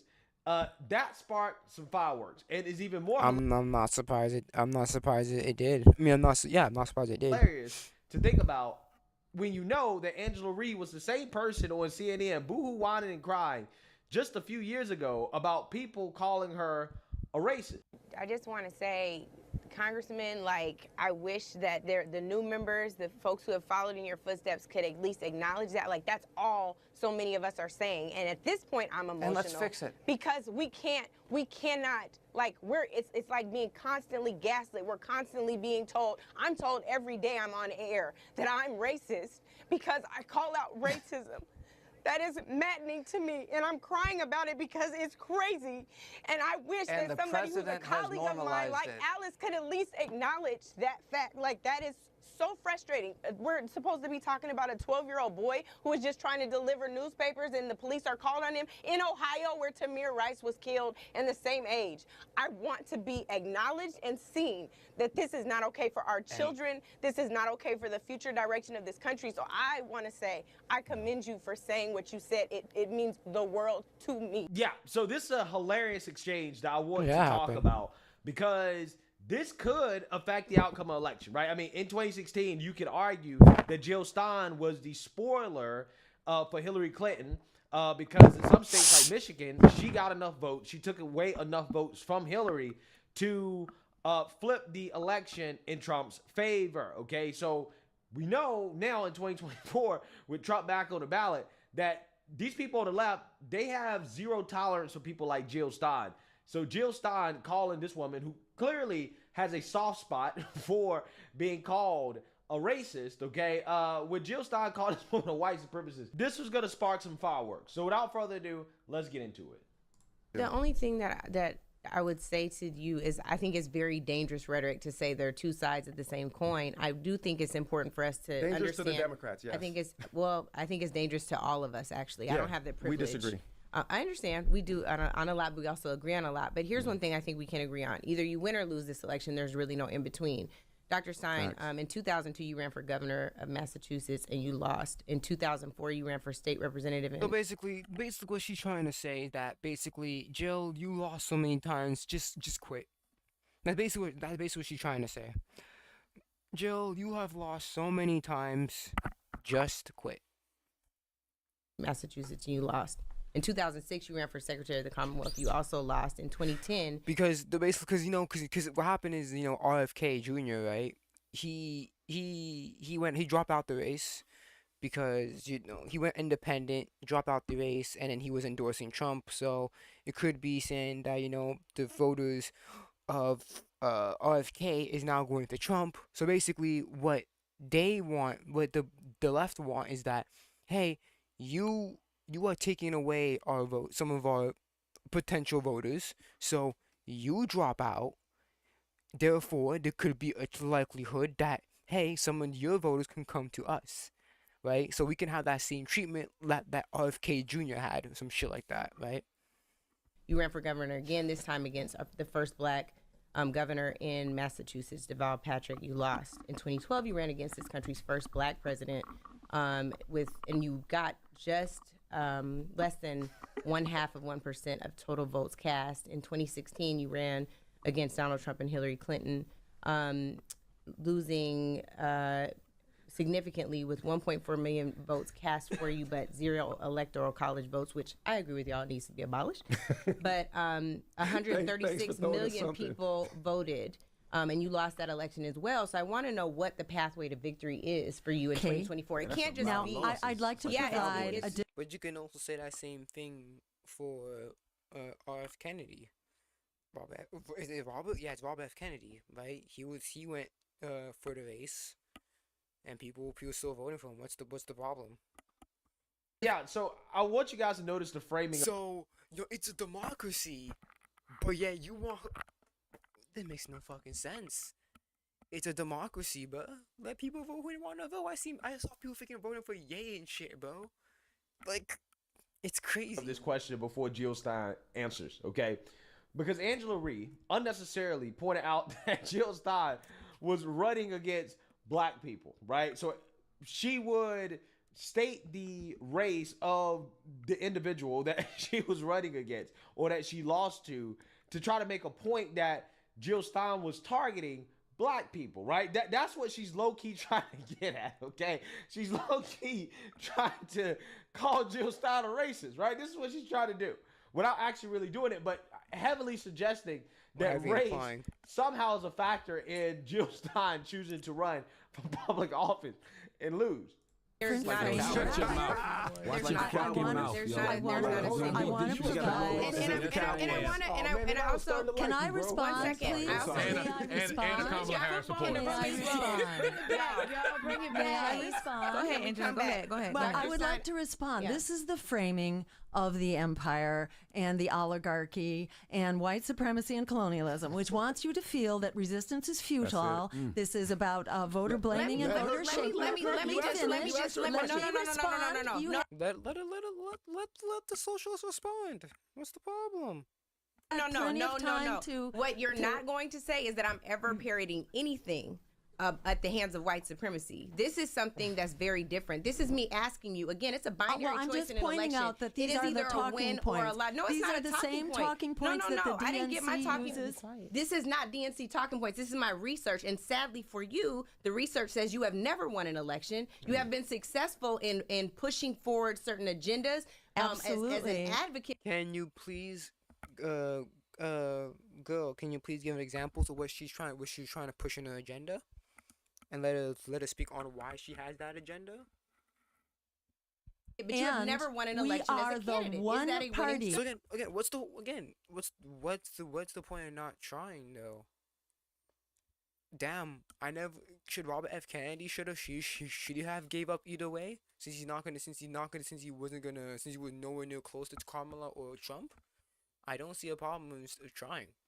Strategy. So listen, here's the thing. This woman may not be parroting DNC talking points, but she is doing work on behalf of the DNC, right? Let's not get it twisted here, right? You may have done your own research to find out that Jill Stein has basically lost every election that she's ever ran in, including that she tried to run against some black people, okay? And you may be strongly insinuating that Jill Stein is a racist, okay? But you're doing so on behalf of the Democrat Party, okay? Let's not get it twisted. You are an operative. You are a propagandist. You are a mouthpiece, okay, for the DNC. In order to win, a journey of 1,000 miles begins with one step. And in this case, it's many steps. So basically for what she's trying to say is that slow motion is better than no motion. It's better. Or like Wayne Gretzky, you miss 100% shots you don't take. Just try it. Try and see what happens. That's basically what you're trying to do. Let me point out, please. You need to compare the Green Party, not with those who are taking money from AIPAC and the War Machine and Wall Street. You've got to compare us, you have to compare us to other grassroots, non-corporate. She told me I'm a white supremacist. Okay. We need. She said I was parroting the talking points of a white supremacist. See, that was my disappointment. May I finish, please? May I get to my point? May I please We're actually get going to to let my Dr. Stein and point? Angela Rye close it up. Let me finish, please. Thank you. Look how salty this woman is, bro. Oh, she's angry. She is fuming. She is fuming over being called a white supremacist. Right. Oh, it's so funny how. Oh my goodness, she looks so mad, arms crossed. Yeah, that's how you know someone's upset, bro. When you turn this stuff back around on them, they realize how ridiculous it is, right? How ridiculous is it for you to just throw around the label of white supremacist because of a disagreement in policy, right? Just because somebody disagrees with you when it comes to an argument about politics, that doesn't mean they're white supremacists. But see, people like Angela Rye, who has made a career out of boohoo-wine and crying racism and bigotry, she doesn't realize how ridiculous that it is until it's turned back around on her, right? Yeah, because people that have similar alignments would say, oh, Republicans or people who vote Republican or white supremacists and shit. But then when it's now it's like there's like double standards. It's like, oh, I can call you the white supremacist, but you can't call me that. So it's like, oh my goodness. Hey, all of a sudden, when somebody calls her a white supremacist or say that she's parroting white supremacist talking points, all of a sudden now she realized how ridiculous it sounds to accuse somebody of parroting white supremacist talking points or being a white supremacist over a political disagreement, right? It's funny how that works. They don't realize how dumb that sounds until it's turned back around on them. And now she's losing. Because a lot of the fucking media will fucking fill out that Republicans are white supremacists and shit. Now when it's going back to them, you know, it's like, uh-oh. Right? Because I remember back in like 2020 or something, that was 2019, fucking Van Jones, this man was legit crying on the news when he found out when Joe Biden won the fucking election shit. This man was full on crying over a white man, you know what I'm saying? So now when you flip it back onto them, they don't take it. Can't take it very well. Losing her mind, okay? Losing her mind. You're trying to compare us to the Democratic Party and the Republican Party with their billions of dollars, or to the Working Families Party, which is not under attack. As a people-powered party, not taking money from Wall Street or the war machine or AIPAC, we are on very different turf. But if you compare us to all other similar parties, which are not taking corporate money, which are not bought and paid for, which can stand up against endless war, against homelessness, against the climate crisis, against the housing and the healthcare crisis.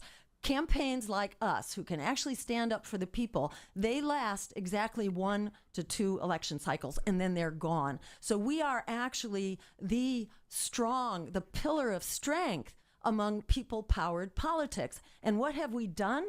Over that period, we have established the Green Party as the vehicle for people. Oh my gosh, she looks so upset.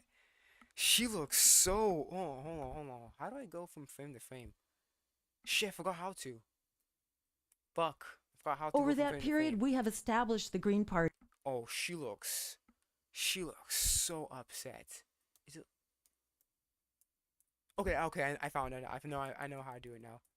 I know how to do frame by frame. Yeah, she looks so upset. Party as the vehicle for people-powered politics. We have also launched the agenda, which has been adopted by the progressive Democrats, given lip service, not actually advanced. But whether you're looking at healthcare as a human right, launched by Ralph Nader as a national issue, reparations, launched by our campaign as a national issue in 2012. If you look at free public higher education, bailing out students and ending student debt.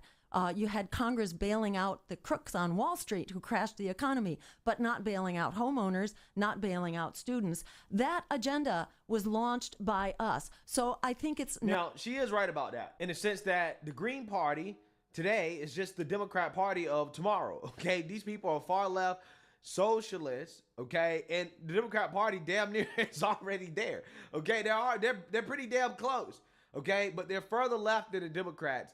And the problem here, okay, the reason why Angela Rye is fuming, again, this is supposed to be the party of democracy, right?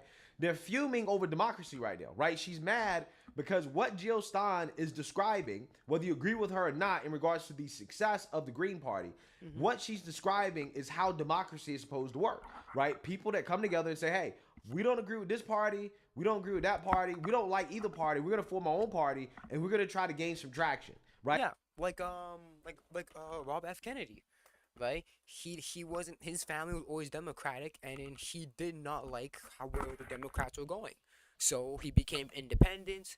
And then, you know, after that, later on, he realized that he realized that him and Trump had the common goal of making America better. So he's like, you know what?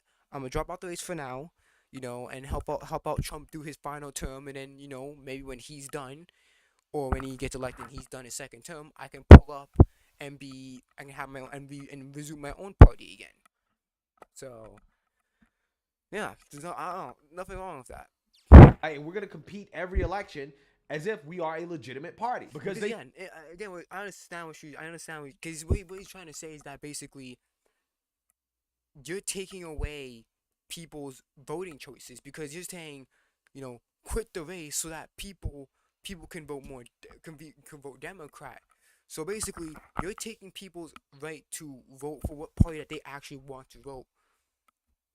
So basically, like, yeah, you're kind of being a hypocrite. You're kind of being a supremacist because you're taking away people's right to vote for what party that that their policies align to the most by taking out the little guys. You know, since Democrats always since Democrats always been such a big party for many years, they're basically saying she's basically saying that yo, you're trying to bully the little guys out. You know. They feel like they are a legitimate party. So it would make sense for them to try to get on the ballot every year to be competitive, to get votes regardless of who's running, okay? Regardless of Trump, Kamala, Biden, whoever. So this idea that, oh, Jill Stein has lost. And it's kind of working because they're still getting votes.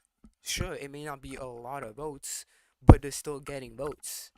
So if they're getting some votes, that's gonna encourage them to keep going because eventually something might happen to where they get a lot of votes or some shit like that, or getting a lot of publicity. So, is she the white? I've got her name already.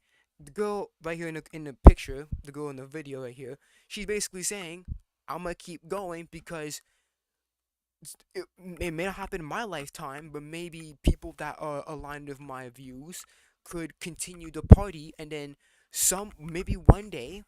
Maybe it could happen within 10, 20, even 30, 50 years. We might have that publicity. So we're gonna keep on going until we eventually hit that gold line.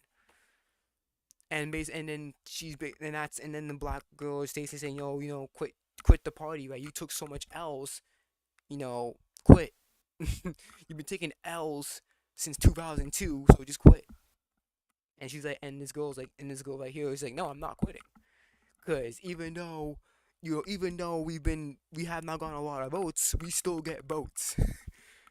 Boss, every time she runs for president, therefore you shouldn't run. That is irrelevant to the fact that she is running as her party's candidate. Yes. Right?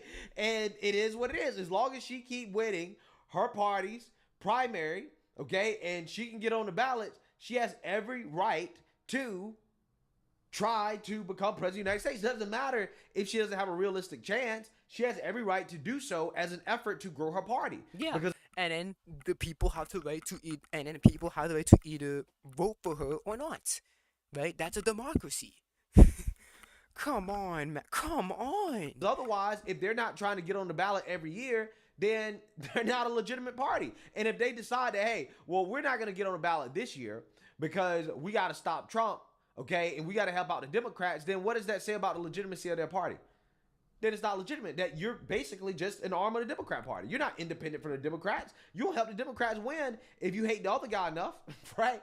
That's not what legitimate parties do, right? That's not what they do, okay? Not in our system. So she has every right to do what she's doing. I just find it hilarious that another one of these Democrat propagandists who will probably preach about the importance of protecting our democracy doesn't really seem to value democracy when it doesn't benefit the Democrat Party. Okay? Yep, that's exactly what it is. That's exactly what it is. Because what you're doing is taking people's option away. You're taking more options away to the point where it's gonna be one or the other. Man, the whole point of a democracy, let people vote the candidate they want to vote, even small or big. What she basically and then the black girl is saying, quit your party, so therefore the Democrats have more chance to gain the votes. You're literally stripping democracy away, and she's not even realizing it. Because not only is the Democrat Party funding the efforts to keep Jill Stein off the ballot, which is voter suppression, right? They'll talk about, oh, you got to vote for Democrats to stop voter suppression. Meanwhile, Democrats are not only suppressing votes by trying to keep people on ballots, but they've suppressed all the votes in their own party, right? In the primary, right? They threw all of Joe Biden's millions of votes out the window, and they nominated Kamala without a single vote. Without a single vote. But these are the people that'll say, hey, Republicans, they're trying to rig your elections, they're suppressing the vote, and they're a threat to democracy. Meanwhile, Democrats are all those things. They're trying to do all those things right in front of your face, okay? Democrats are the party of projection, right? They project everything they do onto Republicans, and it's just very infuriating because anybody can see it, right? Everybody can see how hypocritical the Democrat Party is. especially on this subject of democracy. Not fair, and it is the talking point of AOC the other day, who is taking her marching orders from the DNC. This is exactly what they say, that we are only running for president. Of color as parroting talking points instead of us looking at basic math. The one thing that AOC has done that you haven't is win some elections. And so when I'm asking you, you're just taking people's options away. Let people vote who they want to vote. If they vote for a little small party, then vote for a small party. What is the problem? Oh, you don't get a lot of votes, so you should not be in the election. Come on, man. That's so stupid. Won any elections, that is one point. If you want to tell me that you want to push a more progressive agenda, if you want to talk about pushing a progressive agenda, you can do that, not by running necessarily for president. Your track record as a state rep candidate, as a secretary of the Commonwealth candidate, as a gubernatorial candidate, as a presidential candidate are woefully lacking. So I'm asking if you consider going about it a different way instead of telling me I'm parroting white supremacist talking points. So I can tell you hear the facts. I These can are tell the facts. The numbers are not on your side, right? So Dr. Jill Stein, let's end with some closing remarks. Yes. But if you think about it, the numbers are kind of on her side as well, because, again, there are people that are voting for her.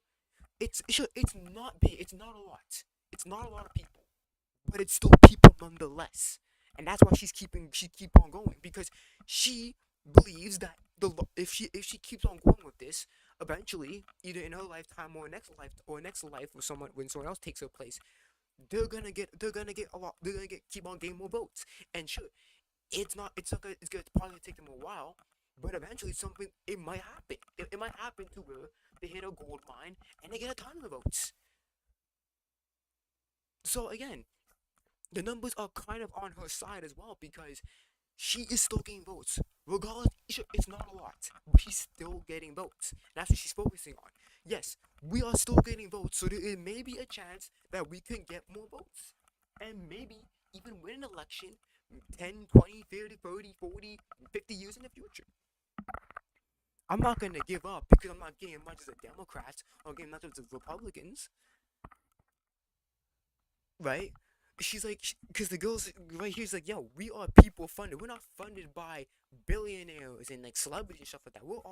We're just mostly middle class people creating our own party, and we're gonna see what happens there. On your campaign, and then the Honorable Angela Rye, you can end with your I'm done. remarks. I've asked my question. Okay, so as Frederick Douglass said, power concedes nothing. Without a demand, it never has and it never will. Yeah, so we're going to stop it here because Jill Stein is going to get into a long-winded answer that I honestly don't want to watch, right? If you guys want to check it out, you can go to the original video. But you see how at the end there, Angela Ree basically low-key, again, tried to insinuate that Jill Stein was racist by talking about how she's attacking... And also implying Jill Stein to quit as well, to quit the race. Women of color, right? Again, it's so funny how when they get that card flipped on them, they get so triggered, right? They get upset, but they love playing it on everybody else, though. They love trying to insinuate or imply or just directly say a lot of times that, hey, this person, that person is racist over political disagreements. But when it gets turned back around, she almost lost it. She couldn't take it, okay? Couldn't take it. What's up with these liberal black women, man? Why they so frail, right? Why they so soft, okay? They supposed to be so strong, but yet it's so easy to upset them, right? It's so easy to trigger them, okay? It really makes you wonder. It really makes you think, okay? Are these individuals as strong as they say they are? Or are they just, putting on an act, right? Because ultimately, in the day, these people are not leaders. They're just pawns. Okay, just like Kamala Harris. Kamala Harris is not leading anything. She's not making any decisions. She's just another mindless puppet who is there simply to get the votes of low information, very emotional, probably borderline stupid people who vote based on things like skin color and gender. So let me know what you guys think. Make sure you like, comment, and subscribe. Most importantly, share a Black conservative perspective. Peace. All right. Alrighty.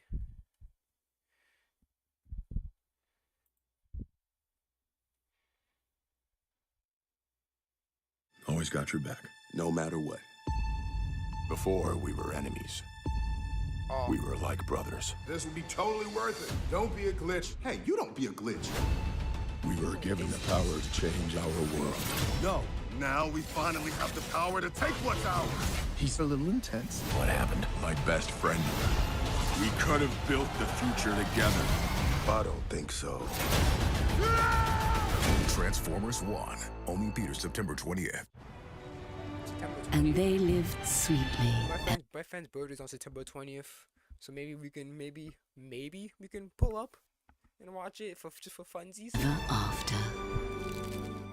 Just wait for the cops. You started driving at me, so I stopped. You can't drive for shit. Started driving at me, so I stopped. You drove the front of your car into mine. You drove the front of your car into mine. Here's the cops. Here's the cops. Well, I'm pressing charges now. Stop! You can't press charges. I'm pressing charges. You're recording me without my permission, bitch. It's illegal. I'll do whatever I want. Knock it off. Yep. Stop recording me, bitch. Stop recording me, bitch. You just hit my phone. Stop You just recording hit me, my bitch. phone. These hands is bisexual. They'll go from turning them punches to hit my phone. She just spit on me. She hit my phone. She hit my car. Right, this thing over here. Hold on. Let me put my phone in my pocket. This is it, bro. What the fuck is this? How you gonna arrest me? You're not under arrest right now. How you gonna arrest me? Bro, I got places to be. Bro, I got places to be. What the fuck y'all on, bro? You cannot record me. And you can't hit him, okay? I didn't hit him. She did. Yes, you did, you little liar. You literally did twice.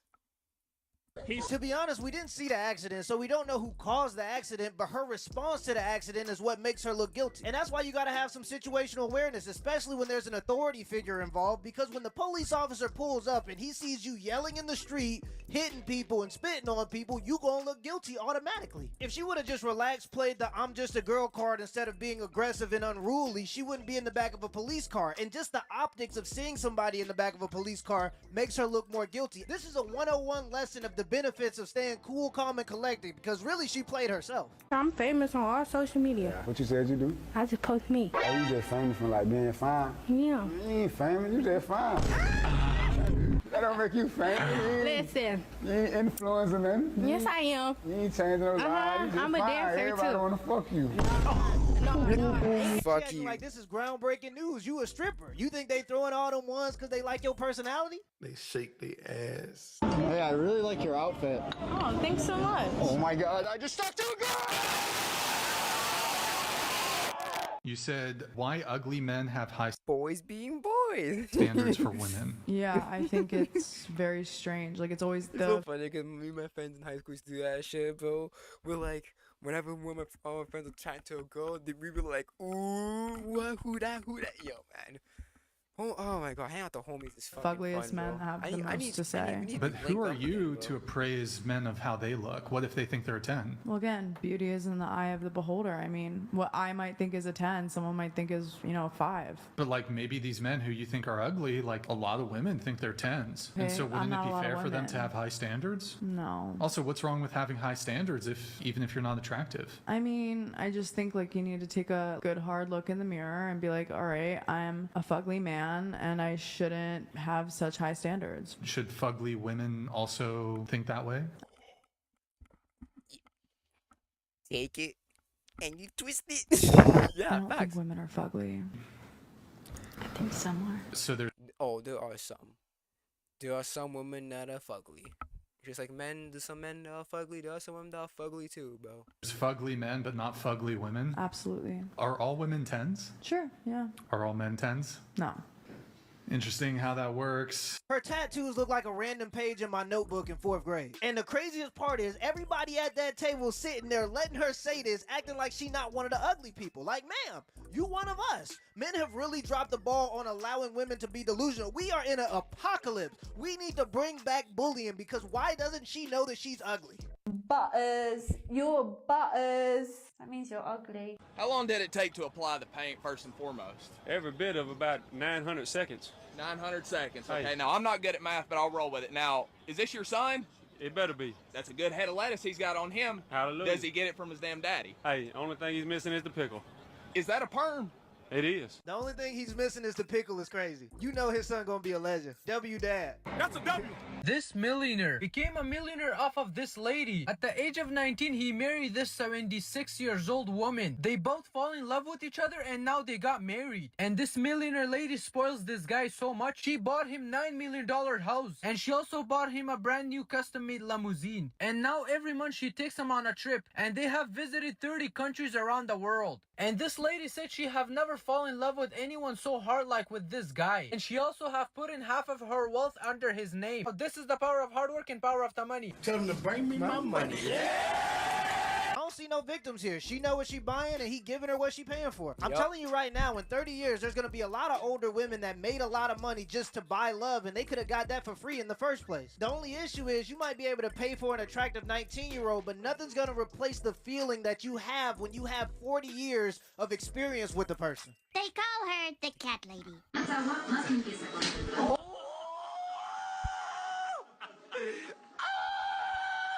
Yeah.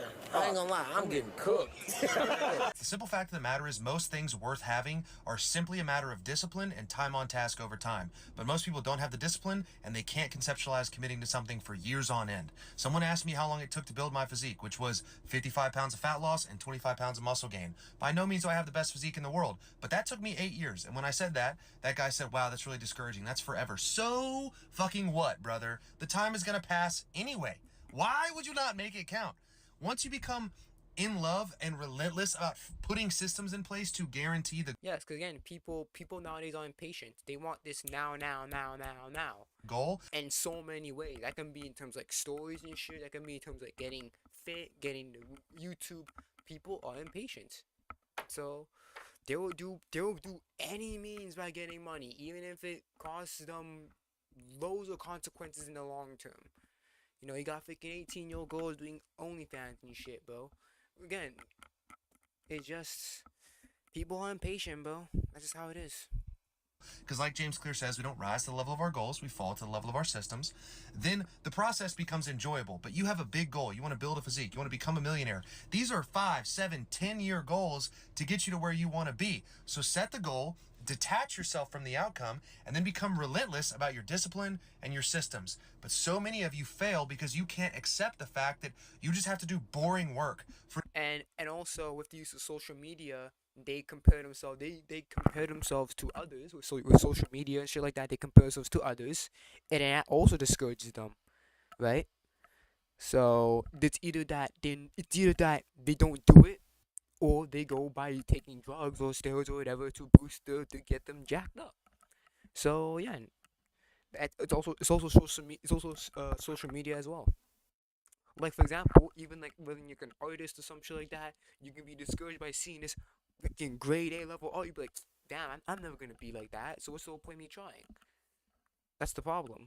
For an extraordinary period of time. My training program, boring. I did the same thing 3 times a week, but I enjoy it because it's giving me the outcome that I want. Building wealth, becoming a millionaire, boring. Put a few $100 away each month, invest it in the market, rinse and repeat for a decade. Boom, you're a millionaire. Most people can't do that. They want it to be sexy, they want it to be quick, and they want instant gratification. But the rule of the game that is not wavering is that anything worth having requires you to extend your time horizon and your expectation of when you're gonna get there. If you can just extend the time horizon and do work with no anticipation of an outcome for a short window, you will be successful. I mean, it is literally guaranteed. Just keep showing up to the gym and eating your protein and eating real food and walking and repeat that for 8 years and you're going to look incredible. Keep investing, keep saving for 8 years, 10 years, you're going to be a millionaire. These are the rules of the game. Get it through your head and you get what you want. And that's what I'm saying, bro. Let's just be honest. If you would have started working out 2 years ago like you said you was going to do and been yeah, and that's the problem. People want to go to the destination without actually going through the journey. That's a problem.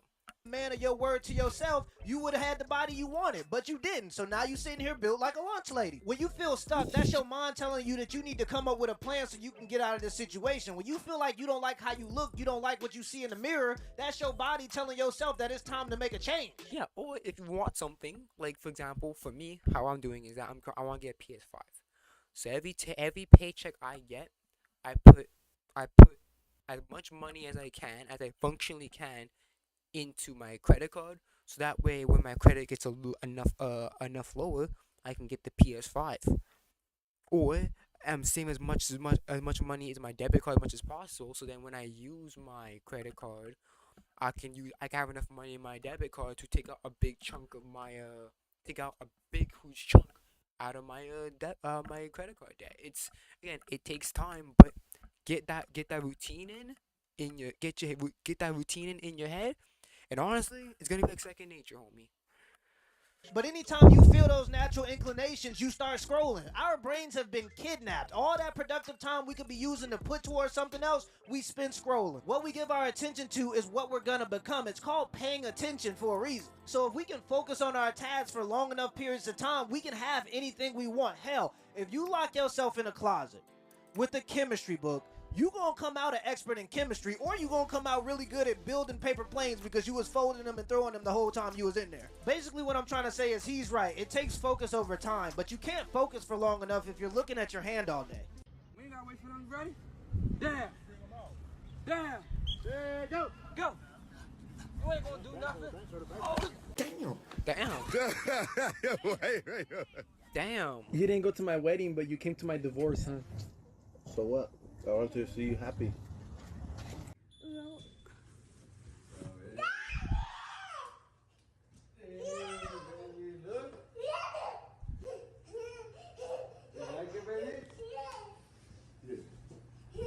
want to carry this? It's a little heavy. You got it? Go put it here.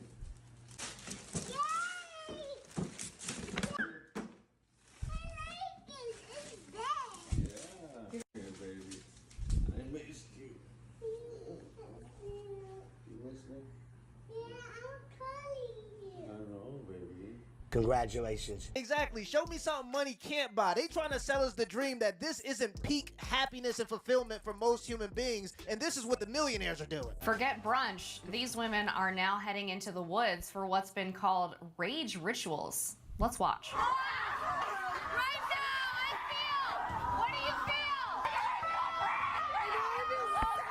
The cost ranges from $2,000 to $4,000. One rage ritual leader, Mia Magic, explains their purpose. Take a listen.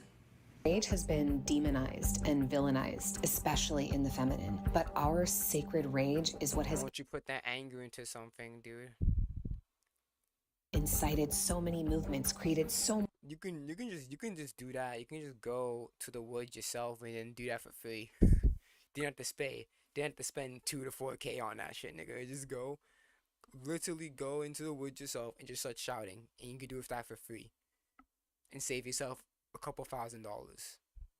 much change on our planet. Look at that, man. How you gonna explain that shit to the aliens? All I'm trying to say is if you got a family, we already rich. Now we just gotta find a way to make a little more money. Men don't have friends. And society starts to make a lot more sense when you realize that men don't have friends. And I know you're probably on the other side of the screen right now thinking, yeah, no, that's impossible. My man hangs out with his homeboys literally all the time. So, like, clearly he has friends. And to that, I raise the question, man, shut the fuck up! God damn, bro! Shut the fuck up! I done seen like 4, 5 dumbass bitches say some dumbass shit like this. I fucking love Duke. Duke, damn, so bro. funny, Like, bro. Yeah, but y'all go on motherfucking trips to Miami and fall out in 6 hours. And y'all start y'all fall out in 6 hours and goddamn get to telling who panties dirty. But we not friends. Fuck up, man. That shit. Them motherfuckers just be talking. for real? Or do they just share a common interest? Because if you observe male friendships, you'll quickly realize that the way that they act towards each other. But isn't that how friendships work? You find a common interest that you guys have, and then as time progresses, you can deepen that friendship into more things. Isn't that how friendships start? With like a common interest that they have? Okay. Is entirely opposite to the way that women interact with each other. Like, if you really listen to a man talk about his homeboys for real, it's not giving friend. It's Hey, a girl will talk shit about they friends to a fucking fly on the wall. To anybody who will fucking listen for real. Like the amount of times a girl done been sitting around me and she venting to me about her friends. Come on, man. Going on is that all the men collectively have one shared interest, and they just like do that interest together. And when one of them Oh no, I got me and friends have multiple interests, bro. Not just one. We have multiple. Me and my friends have multiple interests, and that's the whole point. You have one commonality, and then as you friendship deepens, oh wait, you have more than one commonality. Oh shit, there's this and that, or maybe, and then you have some differences. Then you can learn a perspective. Oh my goodness, what are you talking about? decides that they no longer like said shared interests, then they're no longer friends.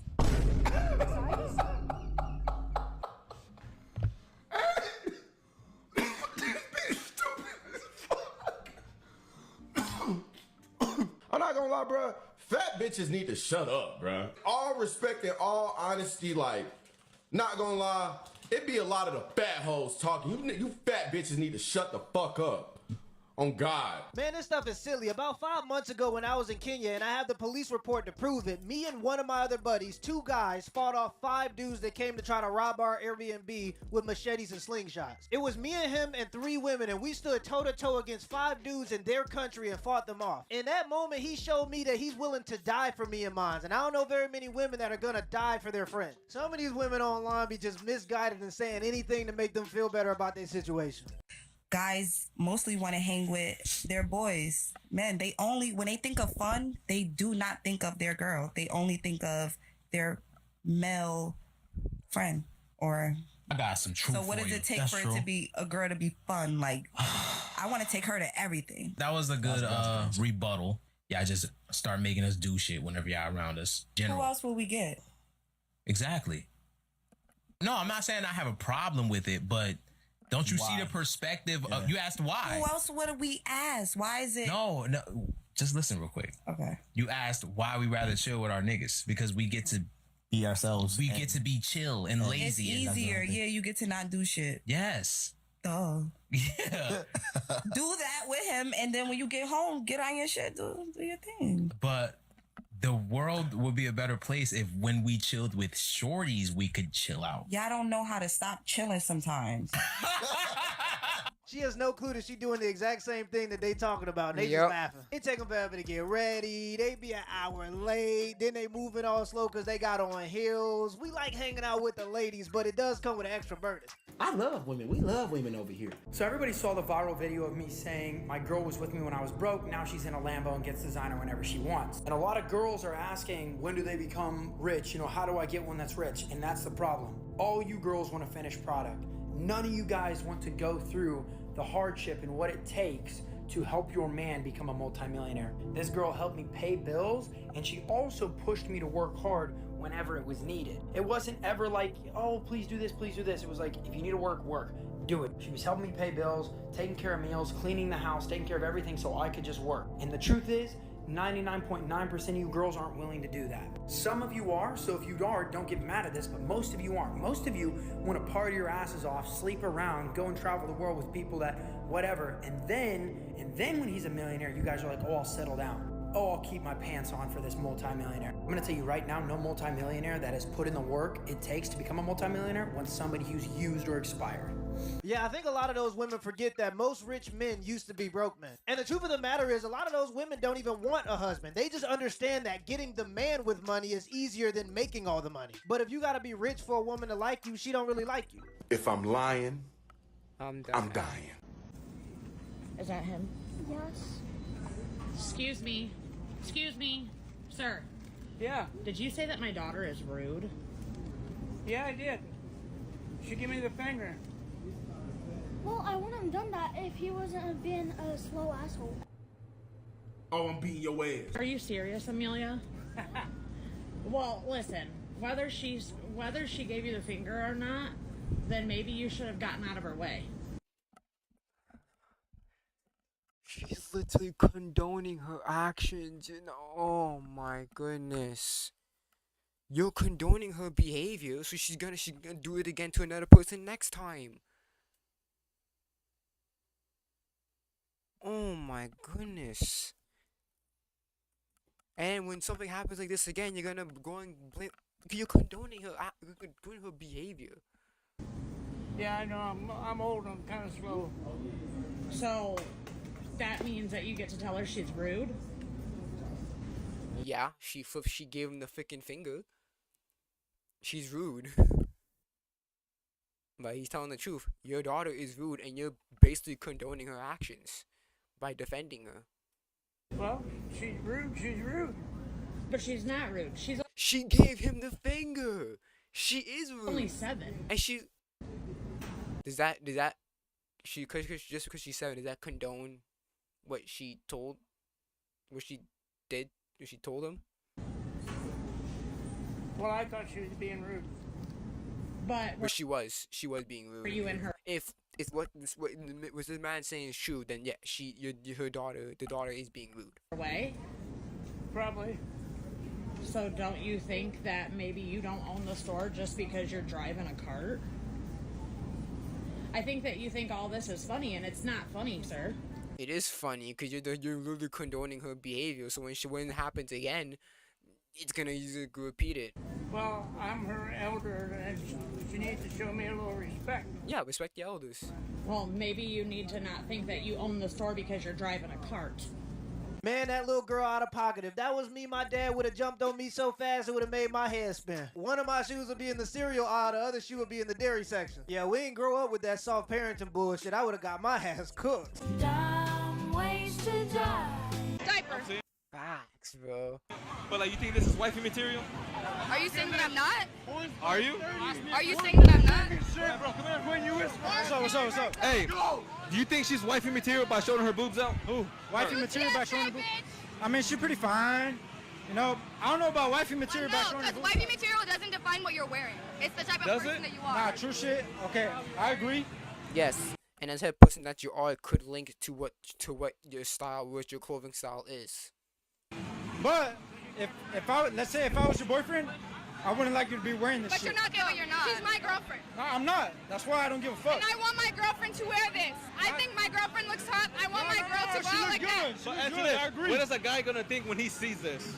She a little I want my girl to go out and everybody be like, oh, she's hot. Just thinking as a guy. Excuse me? That's So you're fine as a calling me guy. That's the way guys think. So bro. yes or no, are you calling me I am.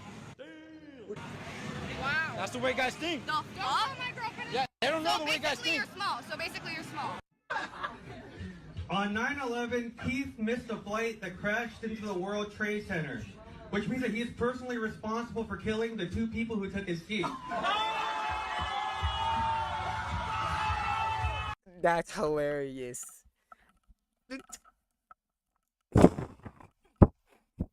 Saying that he took up 2 seats just adds a layer to that 9/11 joke that makes it genius. Ladies, if you watching this, if your son brought home a woman like you, would you want him to be with him? And 90% of y'all say no. If your son brought home a woman who want him to spend $300 on a meal, who want him to pay all the bills, who want him to sit up and take her out every single weekend, who want him to sit up and pay for every single thing, 90% of y'all want me to sit up and say, son, go find a woman that really like you for you. But guess what? You want a man that do all of those things for you. Come on, man. 90% of these women want a man who, to them in their mind, is immorally wrong for them. Right. I'm saying the truth.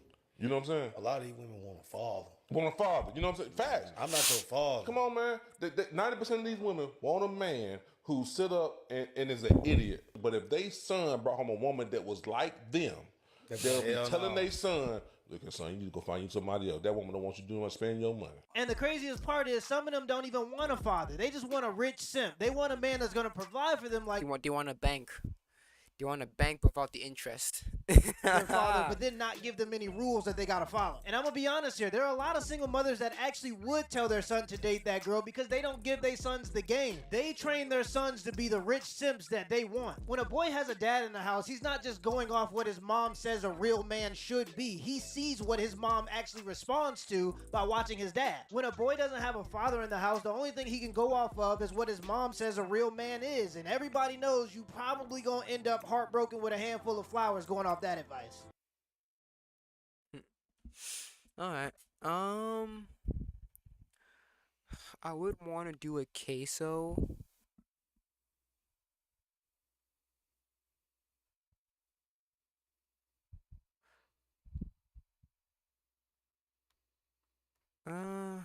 Okay. I think I'm gonna end it here because I would want to do a queso would you rather, but it's almost 12:30, and I have to wake up really early tomorrow. So I'm gonna end it right here, guys.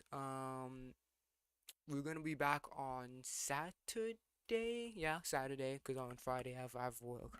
So then we're gonna be back on Saturday. End it right here. Thank you guys so much for coming. Yeah, I gotta end it here. I have to fucking wake up early. So before we head out, let's give you the Truman Show ending, and I'll see you guys later, man. Peace out.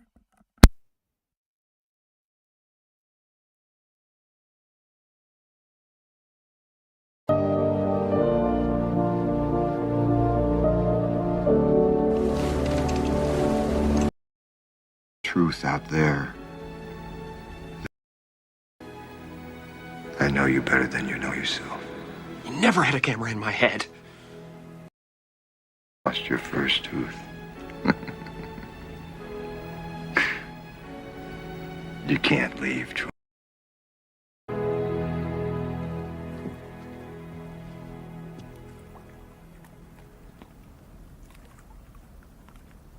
In case I don't see